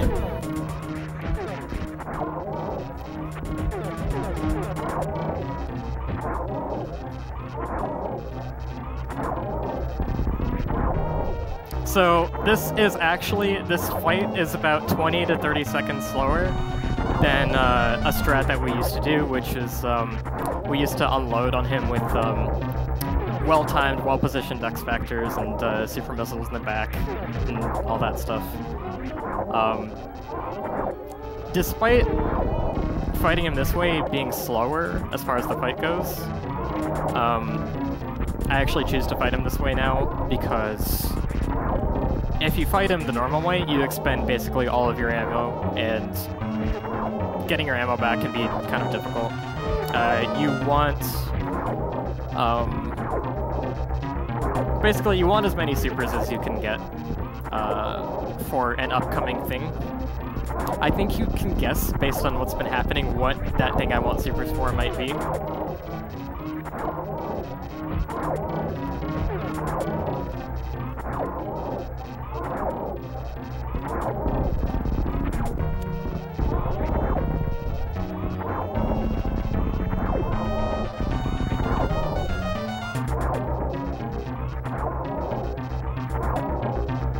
By the way, everyone, Elminster suggested that we would need a set goal for Save the Animals since we don't have donation incentives in this event. What I suggested is, if we do reach 300 viewers, and I know it's kind of a tall order, but I'm pretty sure that between all of us sharing on social media and everything, it can be done, he will save the animals. Now, I know you guys usually want to save the frames, but this is Super Metroid Redesign. Apparently, it's quite different in this one, and I know I want to see it because I'm curious, and apparently it's a real treat. So, share, bring more people in here, and if we make it to 300, then we're going to save the animals, which would be pretty freaking cool in this ROM hack. So,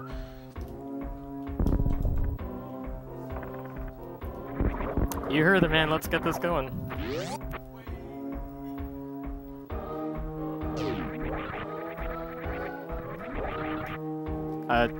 Okay, Screw Tech makes platforming in this area really, really fun.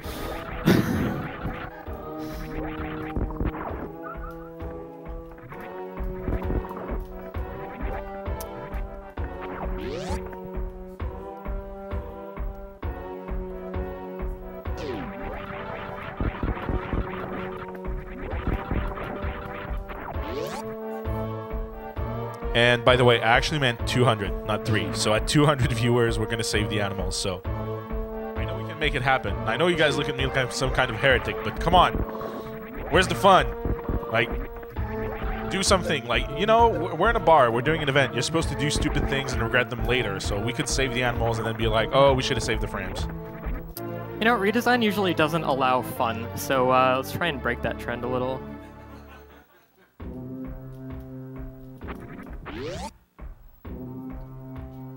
So all that stuff I did in Lower Norfair is essentially for a single Guardian that obviously you needed to beat the game. But it's just kind of funny that you go through all of this trouble just for one statue. You do get something else that's pretty nice out of it, though.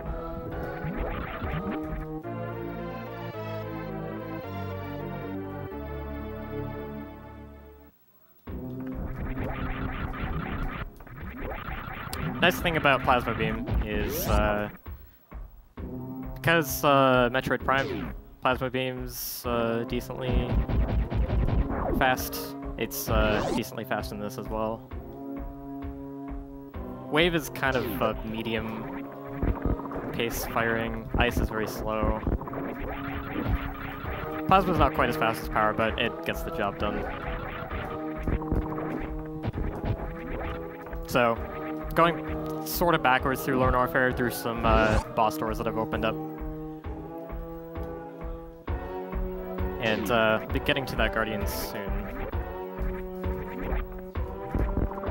Oh, actually, there is another Guardian, I forgot, that requires Lower Norfair to be completed. It's not in Norfair. You'll see it a little bit later.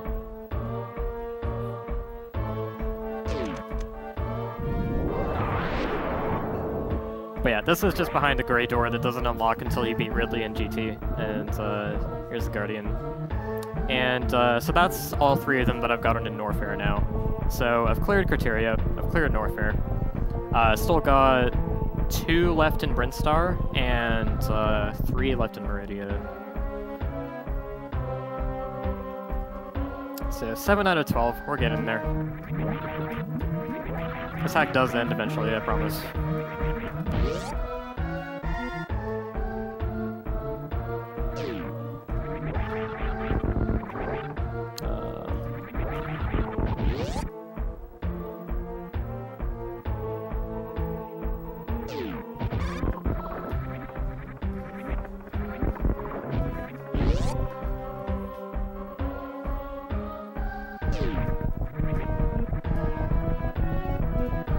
So you notice I fought Ridley 3rd in terms of major bosses instead of 4th. There's nothing really stopping you from doing that, but it's not really the direction the game pushes you in. We do Ridley right now because of Plasma Beam. Plasma Beam proves to be very useful against Dragon. It just kind of, Lower Norfair fits pretty well on the route this way. This is one of the many exits.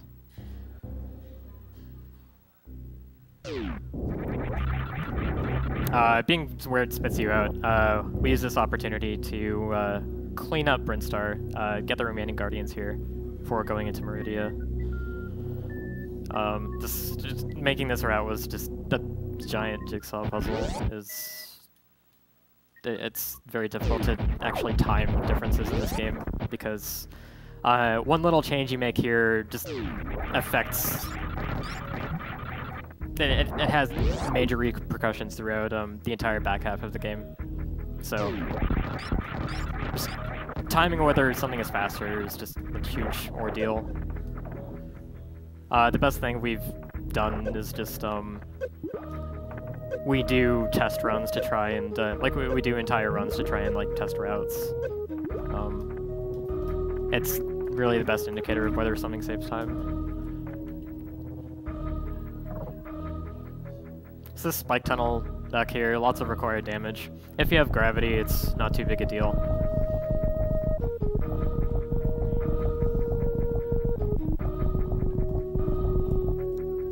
This is one of the easier ones to find because you notice the high ledge up here.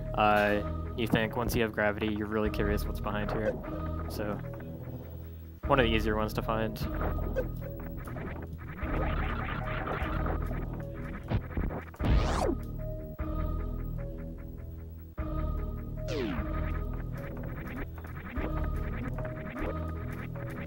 This room is actually absolute hell to move through.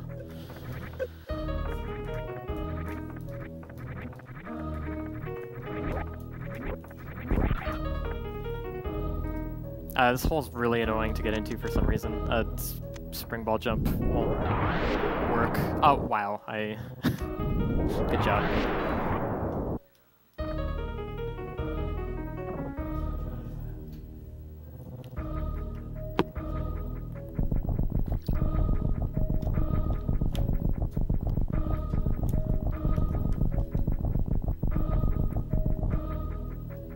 Okay, I've got everything cleaned out except for Meridia.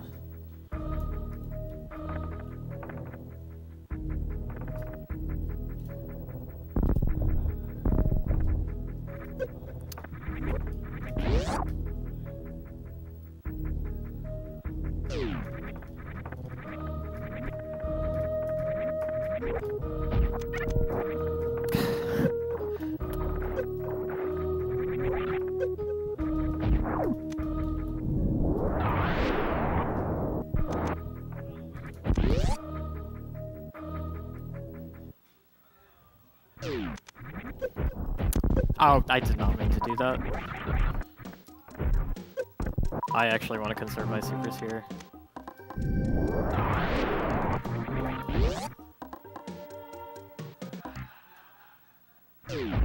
Alright, so that tube that I opened in Meridia like maybe 20-ish minutes ago, going back through it now.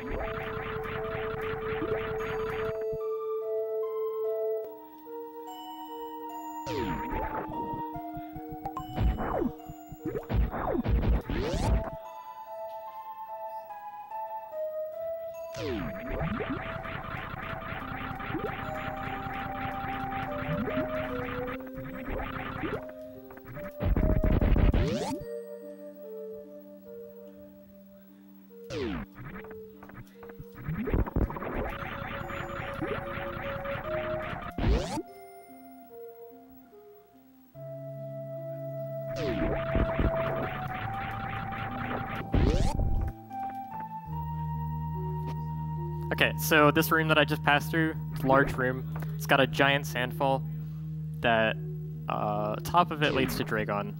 So you have to find a way up it. You can't space jump up it because you can't space jump in sandfalls that are above water. So, gotta go around and get up that sandfall another way. So if you were guessing that I wanted these supers for a gate glitch, then you were right. That gate glitch, I'm really glad I got that as fast as I did because That is one of the most painful ones to not get. If you run out of supers there, there's nowhere good to get more supers. There's just, you can try for the fish in the room below, but it's just, you can be stuck for quite a while.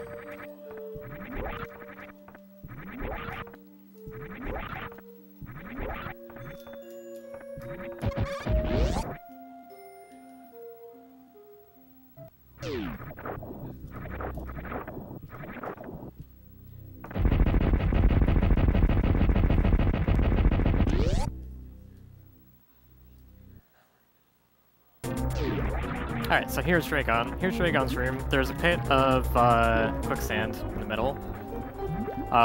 So that you can't shine spark Dragon.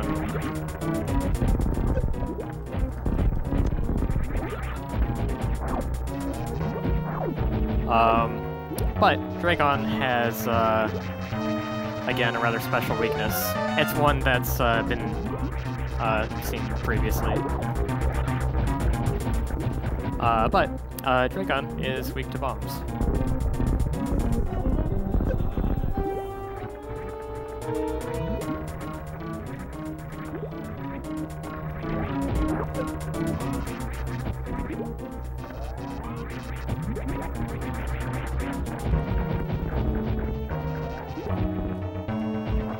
I'm playing it a little safe right now to make sure I don't die.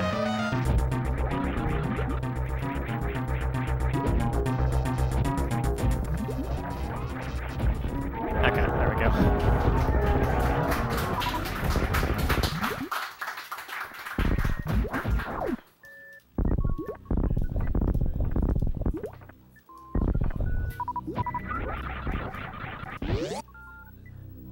So the other side of that door, I really should have taken this save before. I was kind of stupid not doing that, but I'll just take it now.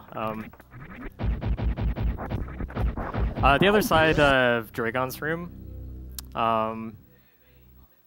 you might notice bosses don't really give you rewards, they just give you passages. That's a passage, and unlike the other ones, it's pretty useless. It's gonna take me to somewhere I've already been. But now that Dragon is dead, there is a Guardian in East Meridia that I will be able to pick up now, because it unlocks the doors that lead to it. Where is it? Okay. I don't normally get this energy tank in runs anymore, so I couldn't remember where it was.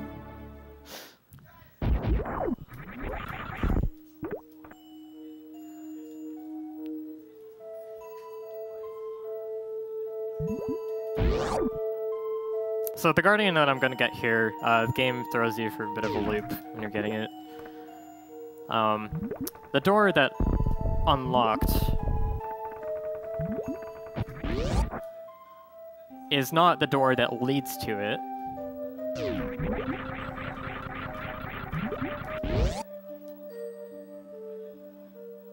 But it leads to a remote gate. So I have to hit that and then loop around again to the actual room and then go through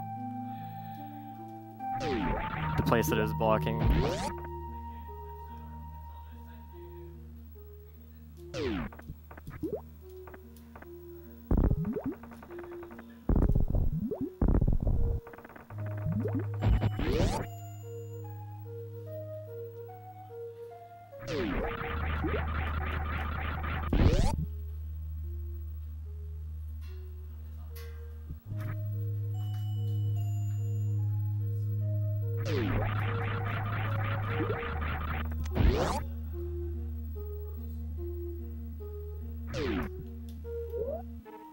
I'm actually going to equip Wave again here, because I want it for a little something. So there's a tunnel in the bottom half of this room that I'm not going to go through. At the end of it is the gate switch, but you can shoot it with a wave beam. So that skips some extra bombing blocks.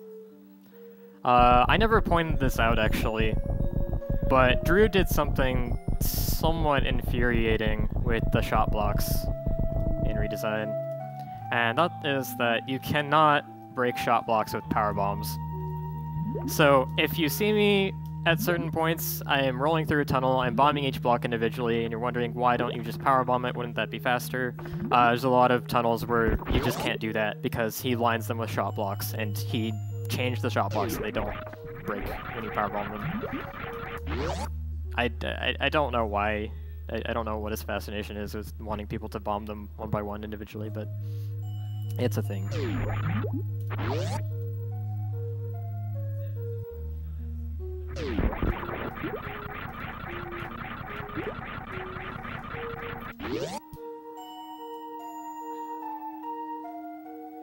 Okay, one Guardian down in Meridia. Just got 2 more to go.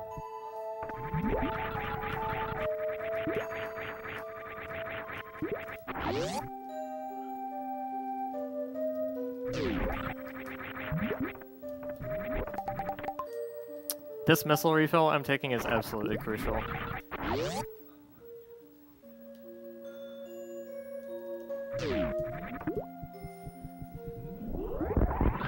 Oh, I jumped at the wrong time.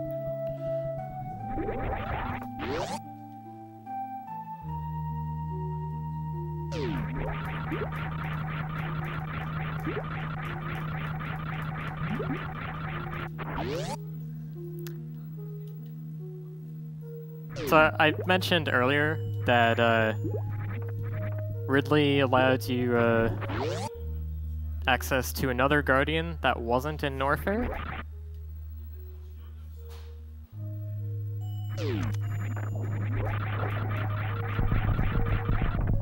This earthquake is a tube in this room breaking. If you come to this room before that, this tube will be here. You won't be able to get up the room, and you won't be able to break it. This tube is hiding one of the Guardians, and that tube breaks after defeating Ridley. That tube really confuses people, because generally what you'll do in a first playthrough is when you go to Meridia for the first time, you'll stay in Meridia, you'll beat Botwoon, you'll beat Dragon, you'll do all of that stuff, but you'll see this tube, and you're just constantly wondering, how do you break it? What is the secret behind it? And the secret is just to go to a complete different area and do something completely unrelated.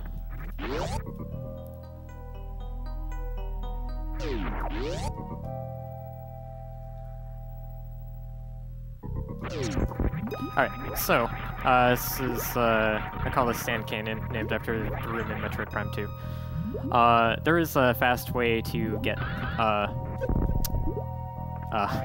there's a fast way to get, through the next few rooms. You normally have to go up through. You can only do this with Screw Attack. Okay, wow.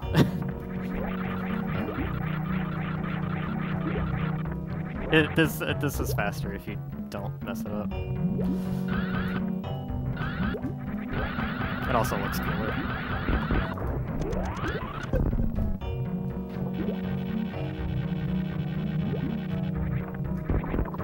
It also saves a super missile, because there's a green door cap in the way.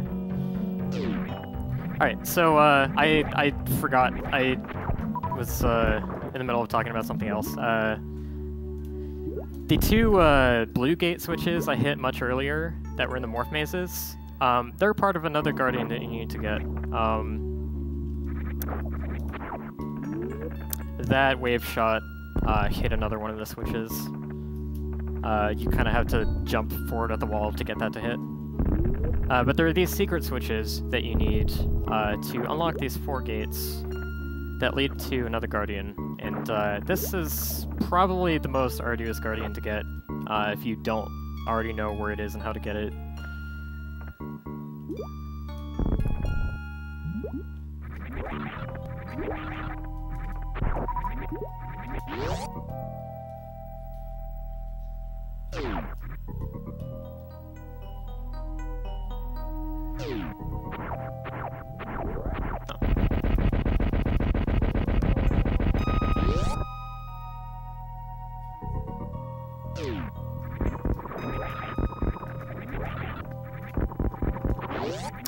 So you'll get through this passage. You'll wonder why you open the 4 gates. There's this guardian hidden in the ceiling. There's no real hint for it. This should be the last one unless I forgot something.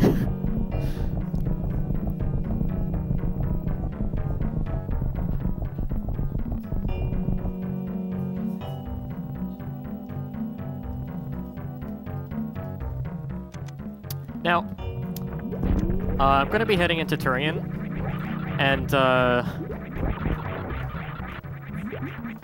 I have had some runs die at this point, because I have not been conscious of my ammo. And pretty much every run we determined after this, you want to remember to go out of your way to farm before Turian, so that you can get all your missiles back, because if you run out of missiles in the first Metroid room, you're screwed. And there are a bunch of purple doors and gates and all that good stuff that are blocking the way that just drain your ammo. So, after that one run that I lost because I ran out of ammo, people in my stream, especially JRP, shoutouts to JRP, made a big point of reminding me to always go out of my way to farm before Turian. Constantly reminded me, farm before Turian, farm before Turian. Even, you know, when I was doing something completely unrelated. But I actually timed this, and it's about 20 seconds faster to pick up, like literally just pick up extra missile packs throughout the route than going to farm. So that's what we do now. Sorry JRP, your reminders are useless now. But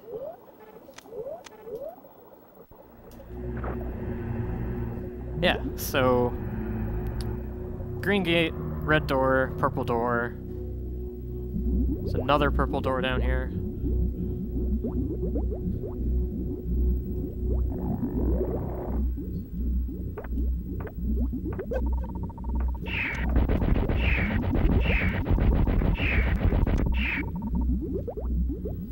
And this door locks behind you. You are trapped.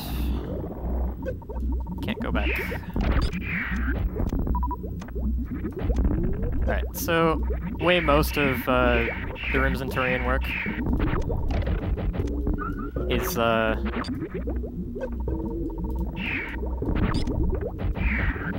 the locked doors in each room. You have to kill a specific number of Metroids to unlock these doors. It's depending on each room. This first room is 5, the second room is 2, second room is 5. There's some that are like 7 or 8.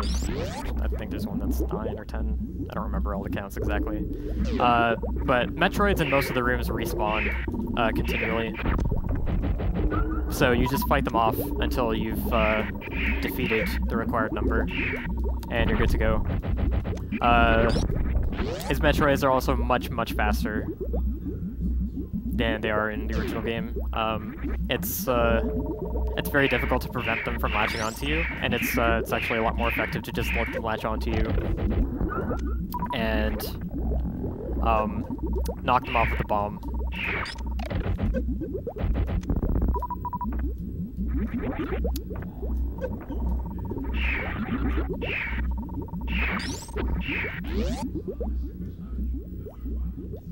Most people I've seen try to get Metroids off them, generally.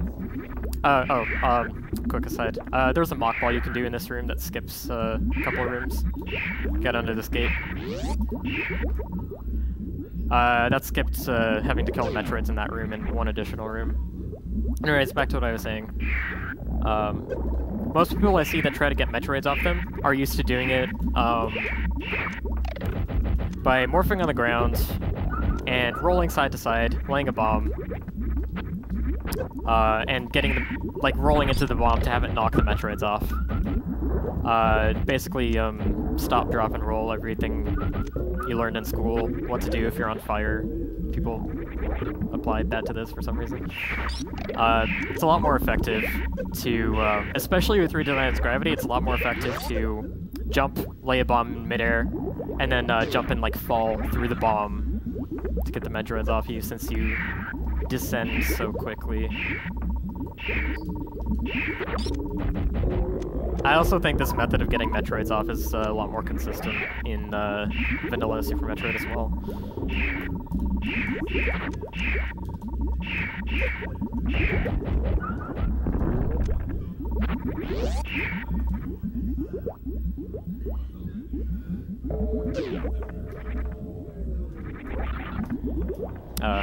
Don't want that actually. Come back here.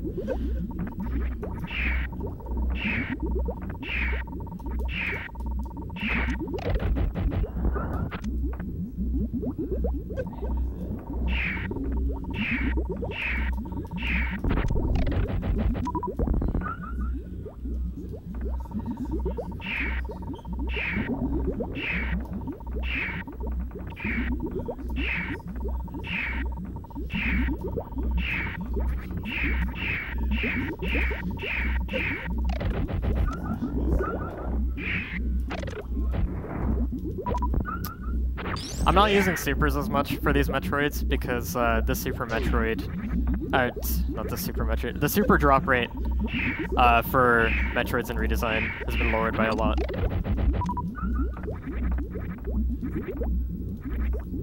So if you use a super, you can't really count on getting it back.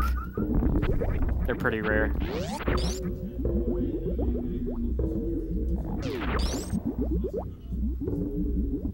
Alright, so if you guys are familiar with the Metroid skip from original Super Metroid, you can do that in this game too.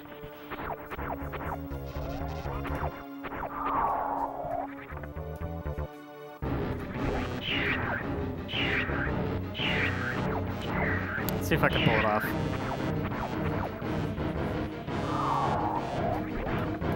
Ah, you got me.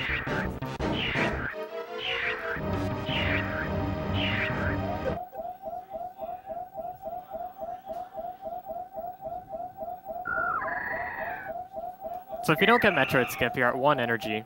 And an upcoming room, next couple rooms are a little bit scary. Because there are just Turian side hoppers in those rooms. You have to go through them before you can get the refill. Screw attack lets you get through them just fine, but there's always like the worry that you might accidentally break spin and just die.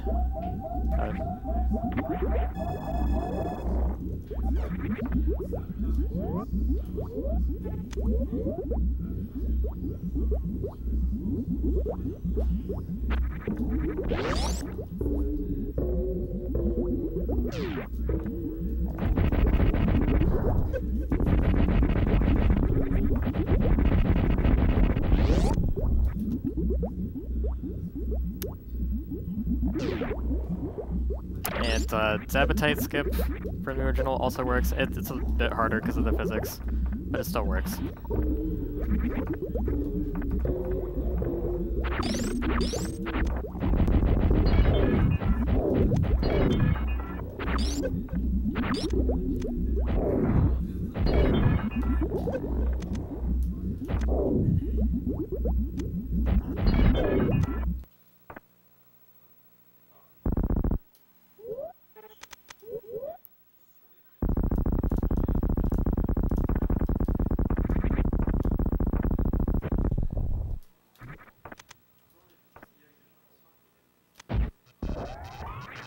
So because you can't combine your beams without the beam combo item, which I didn't pick up,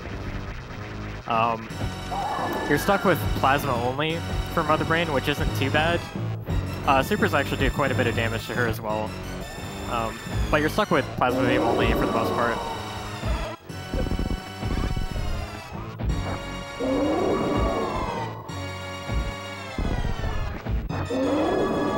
The damage output isn't terrible, but it's definitely less than if you were able to combine all of them.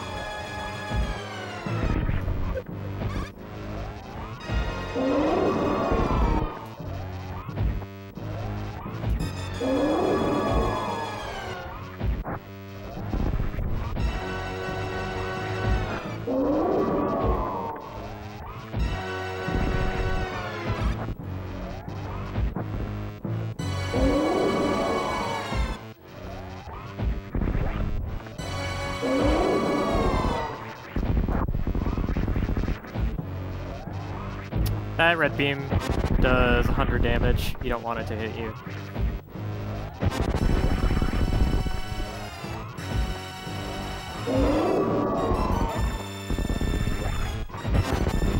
I have never seen her delay it that long. Wow.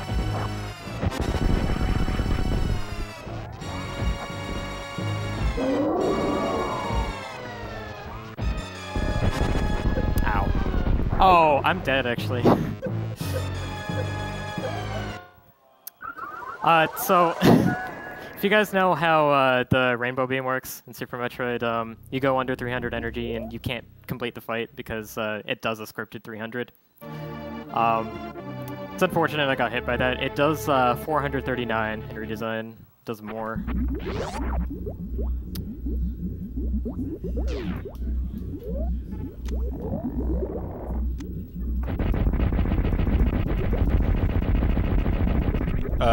Big shout out to No You Fozzie. That safety save, that's what you should have done yesterday, I'm just saying.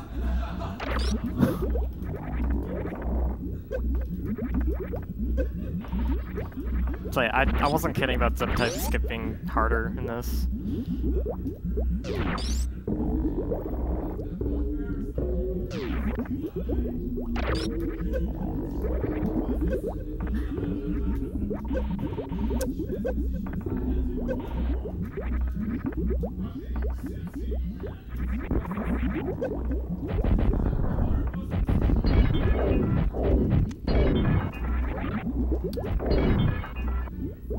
I'm pretty sure that red beam actually double hit me, because I don't think I was that low on HP.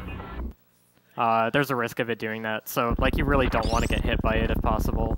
Because sometimes it can double hit you and do 200 when you don't expect it.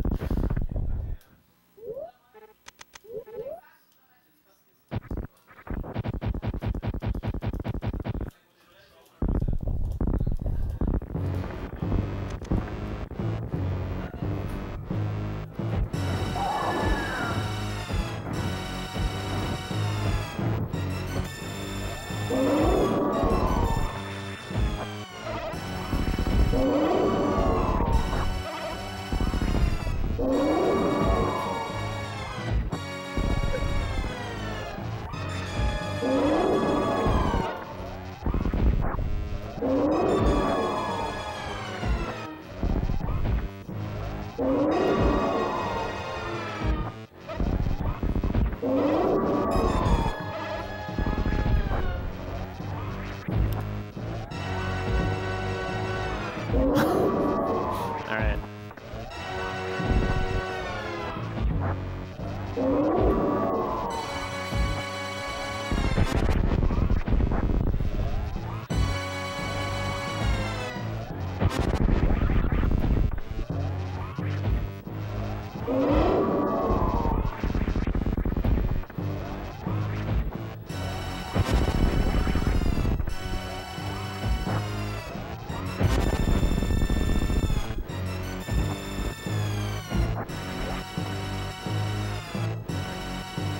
Okay, so end of the game. Mother Brain's done for. The rest is just a cutscene. But besides the rainbow beam doing more damage, there's a big twist to this. It just took away most of my equipment. So basically, all I have right now is more ball bombs and wall jump boots, and that's about it. So it's kind of an interesting take on the why do you start with no items in the next game kind of thing. But I have to go through the escape without most of my equipment, and it's pretty lengthy.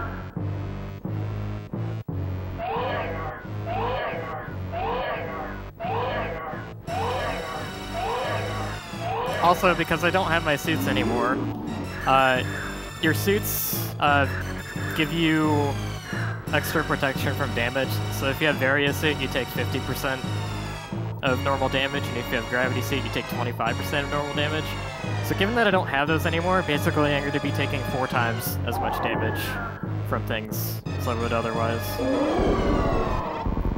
So that means that I have to be careful during the final phase of this fight that she doesn't hit me, because it will do a lot of damage.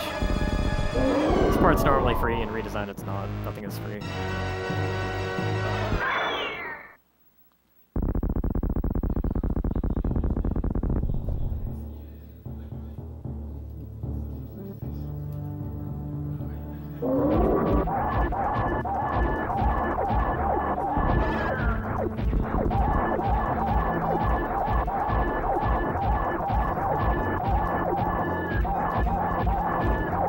You can kind of stun lock her like this, but it's not super reliable. That spread of onion rings, if it had hit me, it would have done 320 damage.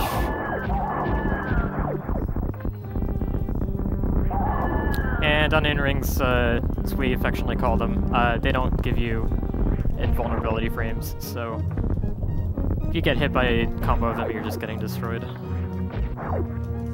All right. By the way, so just to let you guys know, I'm kind of going to abuse my powers here and veto the fact that we're going to save the animals anyway, because I really want to see this. So, take it away, Elm. Note the 25-minute escape timer, by the way. What, is this for real? Yes. Oh my god.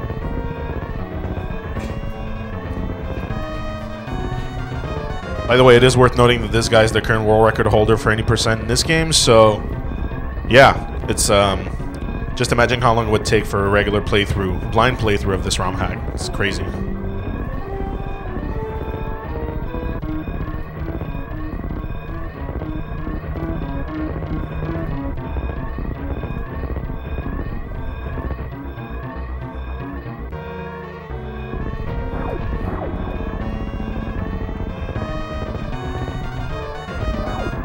So, the escape is, it's quite lengthy, it's quite a monster.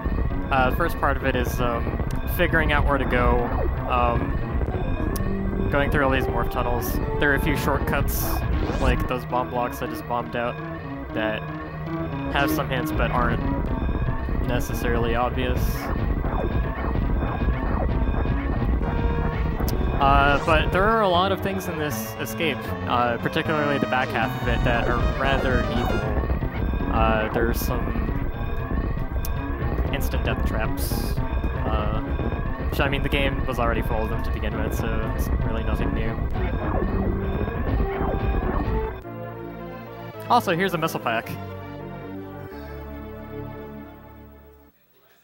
No way. There are items during this... wow. Here's the evil thing about this missile pack. You have to open 2 red doors with these 10 missiles. And you cannot get missile drops from anything. So if you waste one, you're done. So... there's another mock ball I can do here. Getting under this gate skips another, like, room and a half. Welcome to Kaizo Super Metroid. There actually is a Kaizo Super Metroid hack. It's a lot worse than this.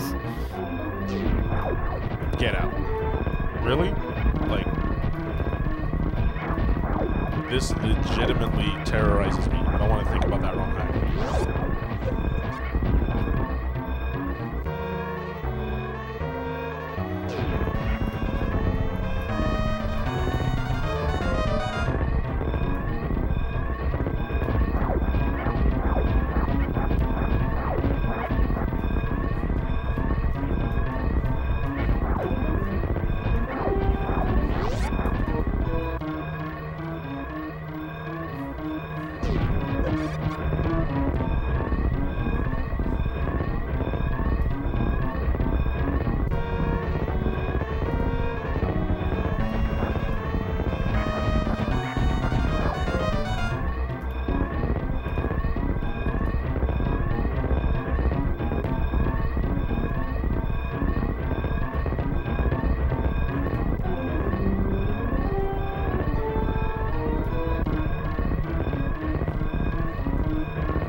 A tricky little jump emitter morph you can do here to skip a tiny part of this room. It's pretty tricky. There we go.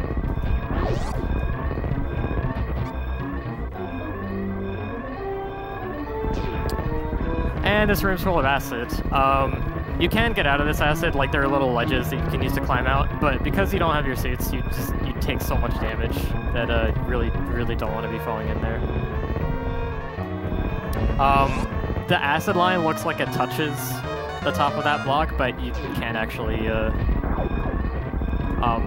roll safely through that tunnel.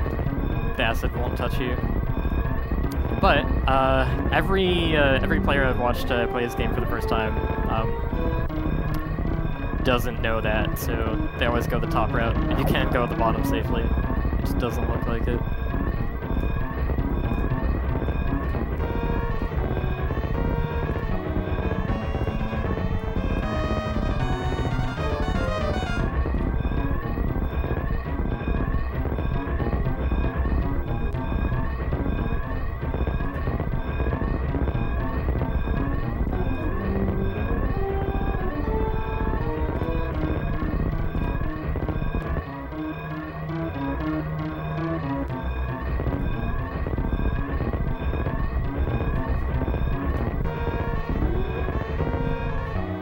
So I mentioned death traps earlier, and there's one that's coming up in a little while.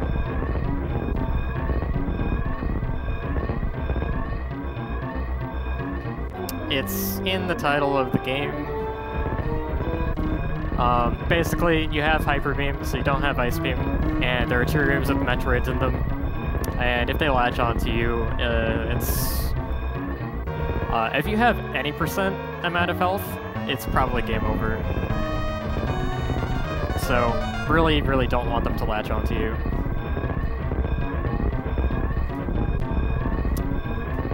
And Metroid room number 1 is coming up right now, right after this room.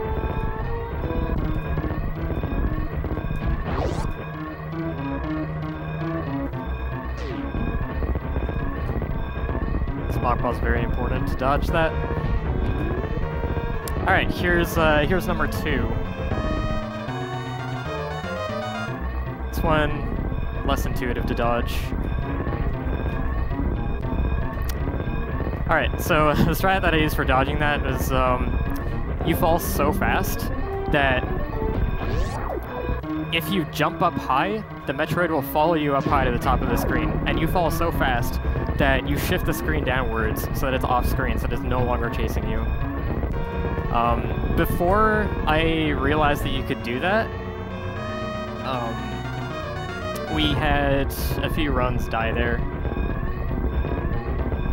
Just like, you wouldn't successfully dodge that Metroid, and you'd be trying to get to the health recharge all the way at the bottom of the room with it on you, and just, it drains your health really fast. It's just pretty much game over if it lashes onto you. But the way that I did it is actually super reliable, so I'm pretty happy that I figured that out. I mean, I say figured it out, but I stole the strat from the task, so...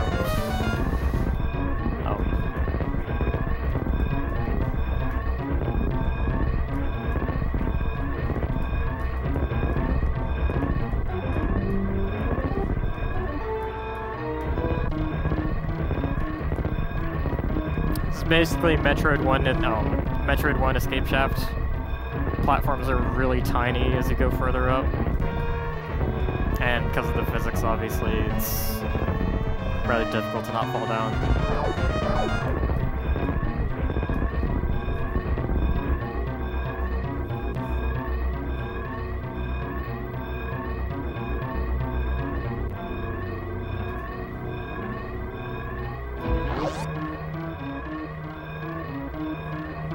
Alright, so finally out of Turian and then Criteria. So the ship should be a pretty short ways away.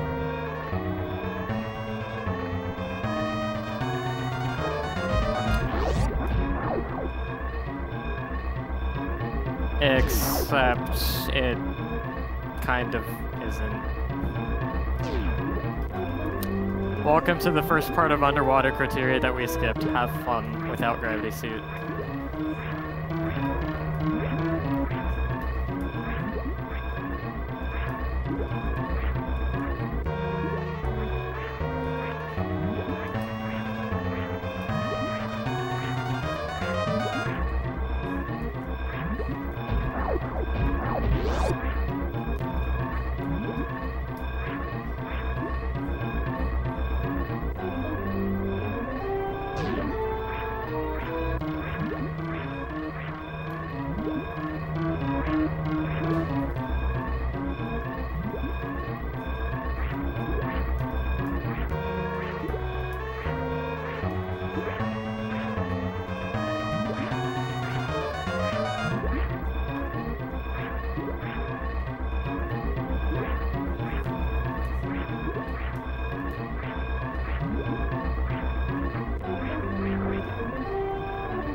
Okay, out of the underwater section.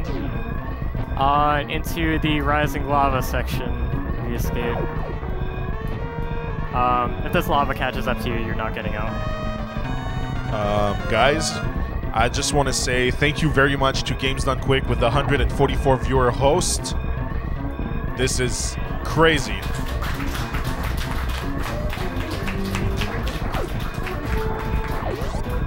Thank you very much, guys, for the support. We really appreciate it. So I mean, technically, Save the Animals is a go because that's over 200. So I don't even need to veto and look like an admin abusing bad person. But yeah, thank you so much, Games Done Quick.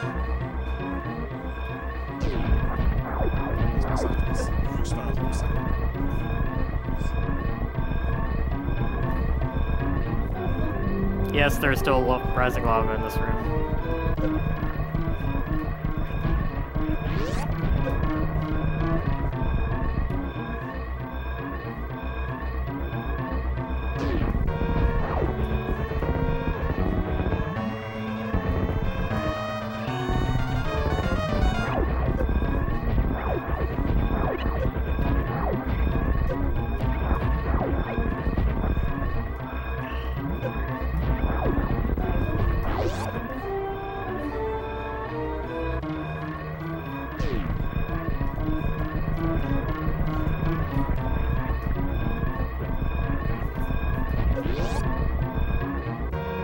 Alright, so I'm finally at the landing site. It's kind of flooded, so I can't get up the way that I normally would. There's a really nice little underwater mock wall you can do there. Normally you can't mock wall underwater, but you actually break the water line with the jump, so it is possible to do it there. There's this little route up here that only opens during the escape. This room is basically... Uh-oh. Oh, I almost died. This is rising acid. If you mess up the wall jumps, then you're done. I'm so lucky that I saved myself there.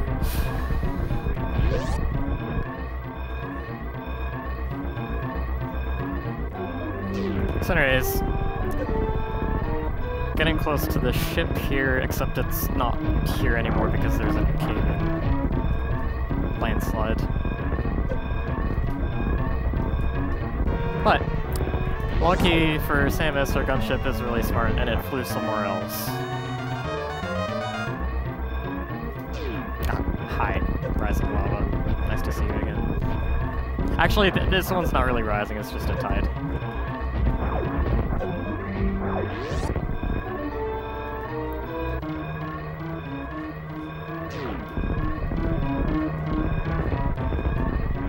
So, going through here on the way to bombs, platforming in this room was it's a lot of fun, very tight jumps without all your items.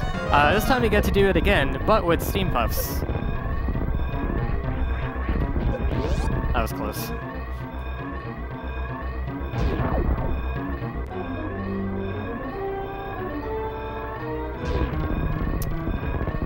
Alright, so, finally at... Oh, this room is rather annoying.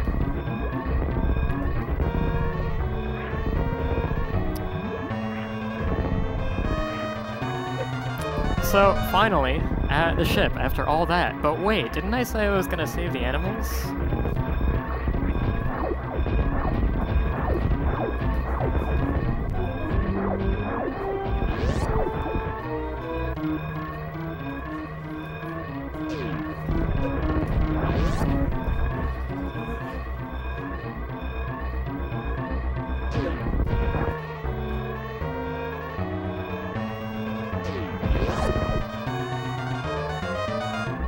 So, if you remember, way back centuries ago when I started this run, where Bomb Chorizo's room was, there's a locked door at the back of it that stays locked for the entire game. You can go back to it later to see if maybe it's opened after killing Fantine or some trigger is hit. But you just never see it open.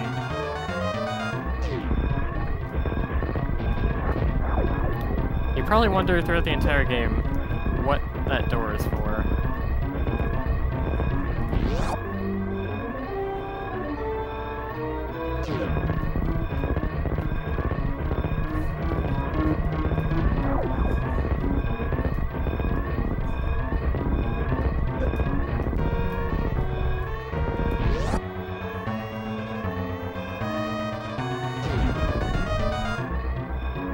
Also, yeah, if you fall in the acid, you're dead. So don't do that. I've done this before. Not planning on doing it again. Alright, so BT's room back is finally unlocked. And here they are.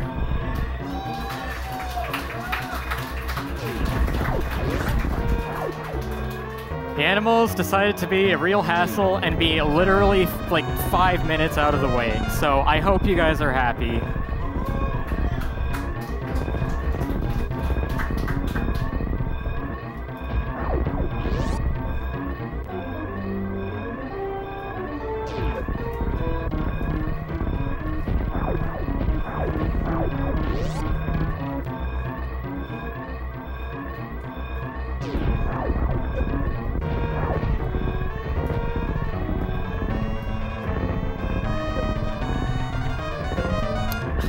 Steam.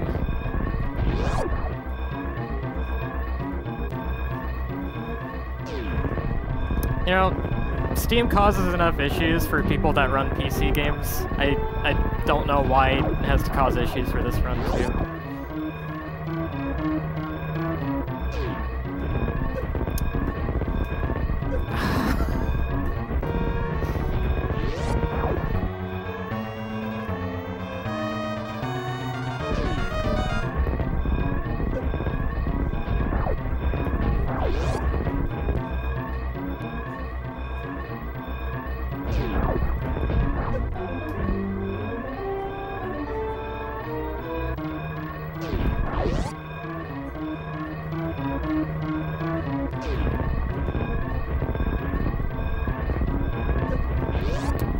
Thanks.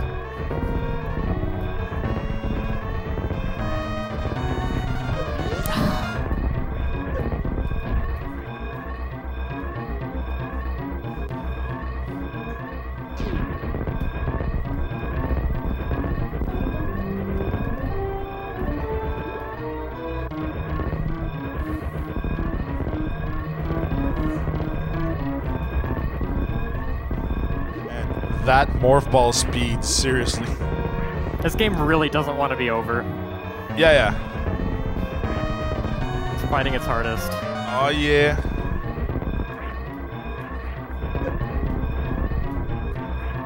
And time. Yeah!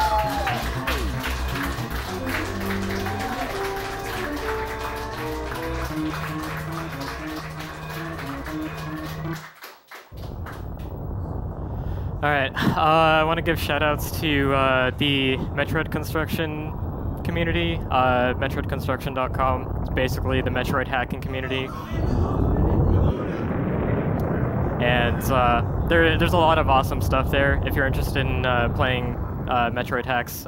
It's mostly Super Metroid, but they've got hacks of Metroid 1 as well. There are going to be more, there's a new editor for Zero Mission and Fusion, so there will be more of those popping up too. Oh yeah. Good riddance. But yeah, shoutouts to them. Shoutouts to the Super Metroid speedrunning community for being awesome. Well, thank you for being awesome. Like, seriously. Dude, that was an amazing run. Thank you. Shoutouts to Personitis once again for tackling this monster of a speedrunning project with me. We've put in so much work to get this to where it is right now, and there's still a ways to go, but it's insane what we've managed to accomplish with speedrunning this, with how brutal this game likes to be, and yeah, we just put a lot of work into it, and I'm really happy with how far it's come. And shoutouts to QSR and the NoReset crew for being really chill and awesome to hang out with. Shoutouts to Shokushu for housing me. Thanks a lot. Yeah, you guys have done a great job with this marathon. It's awesome. Keep it up.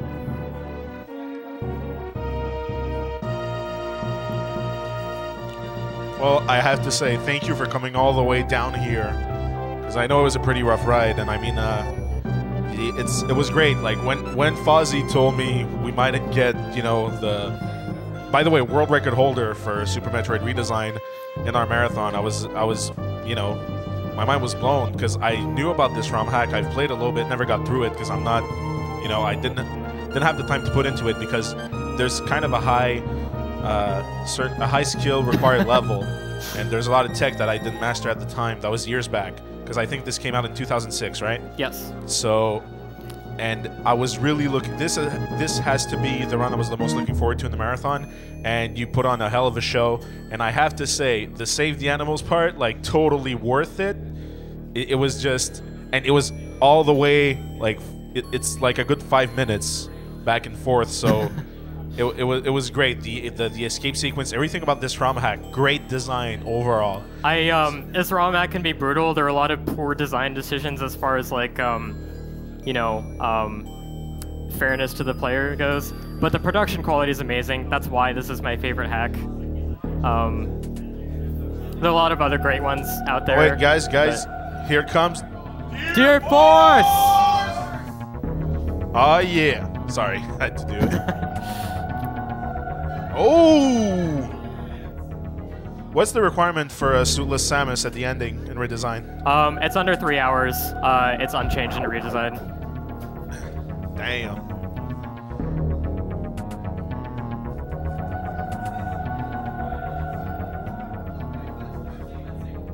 $27 point. Oh, that's crazy.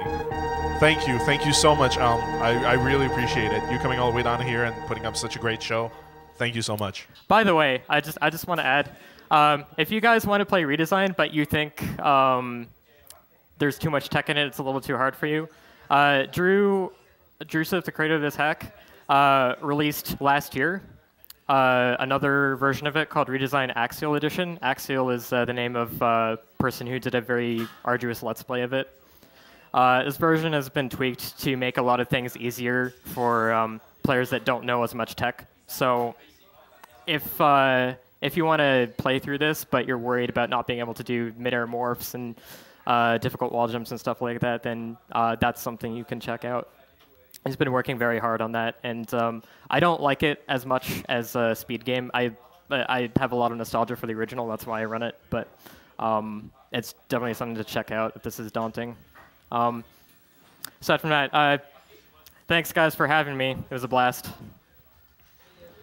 All right, one round of applause for Elminster and his amazing Super Metroid Redesign run.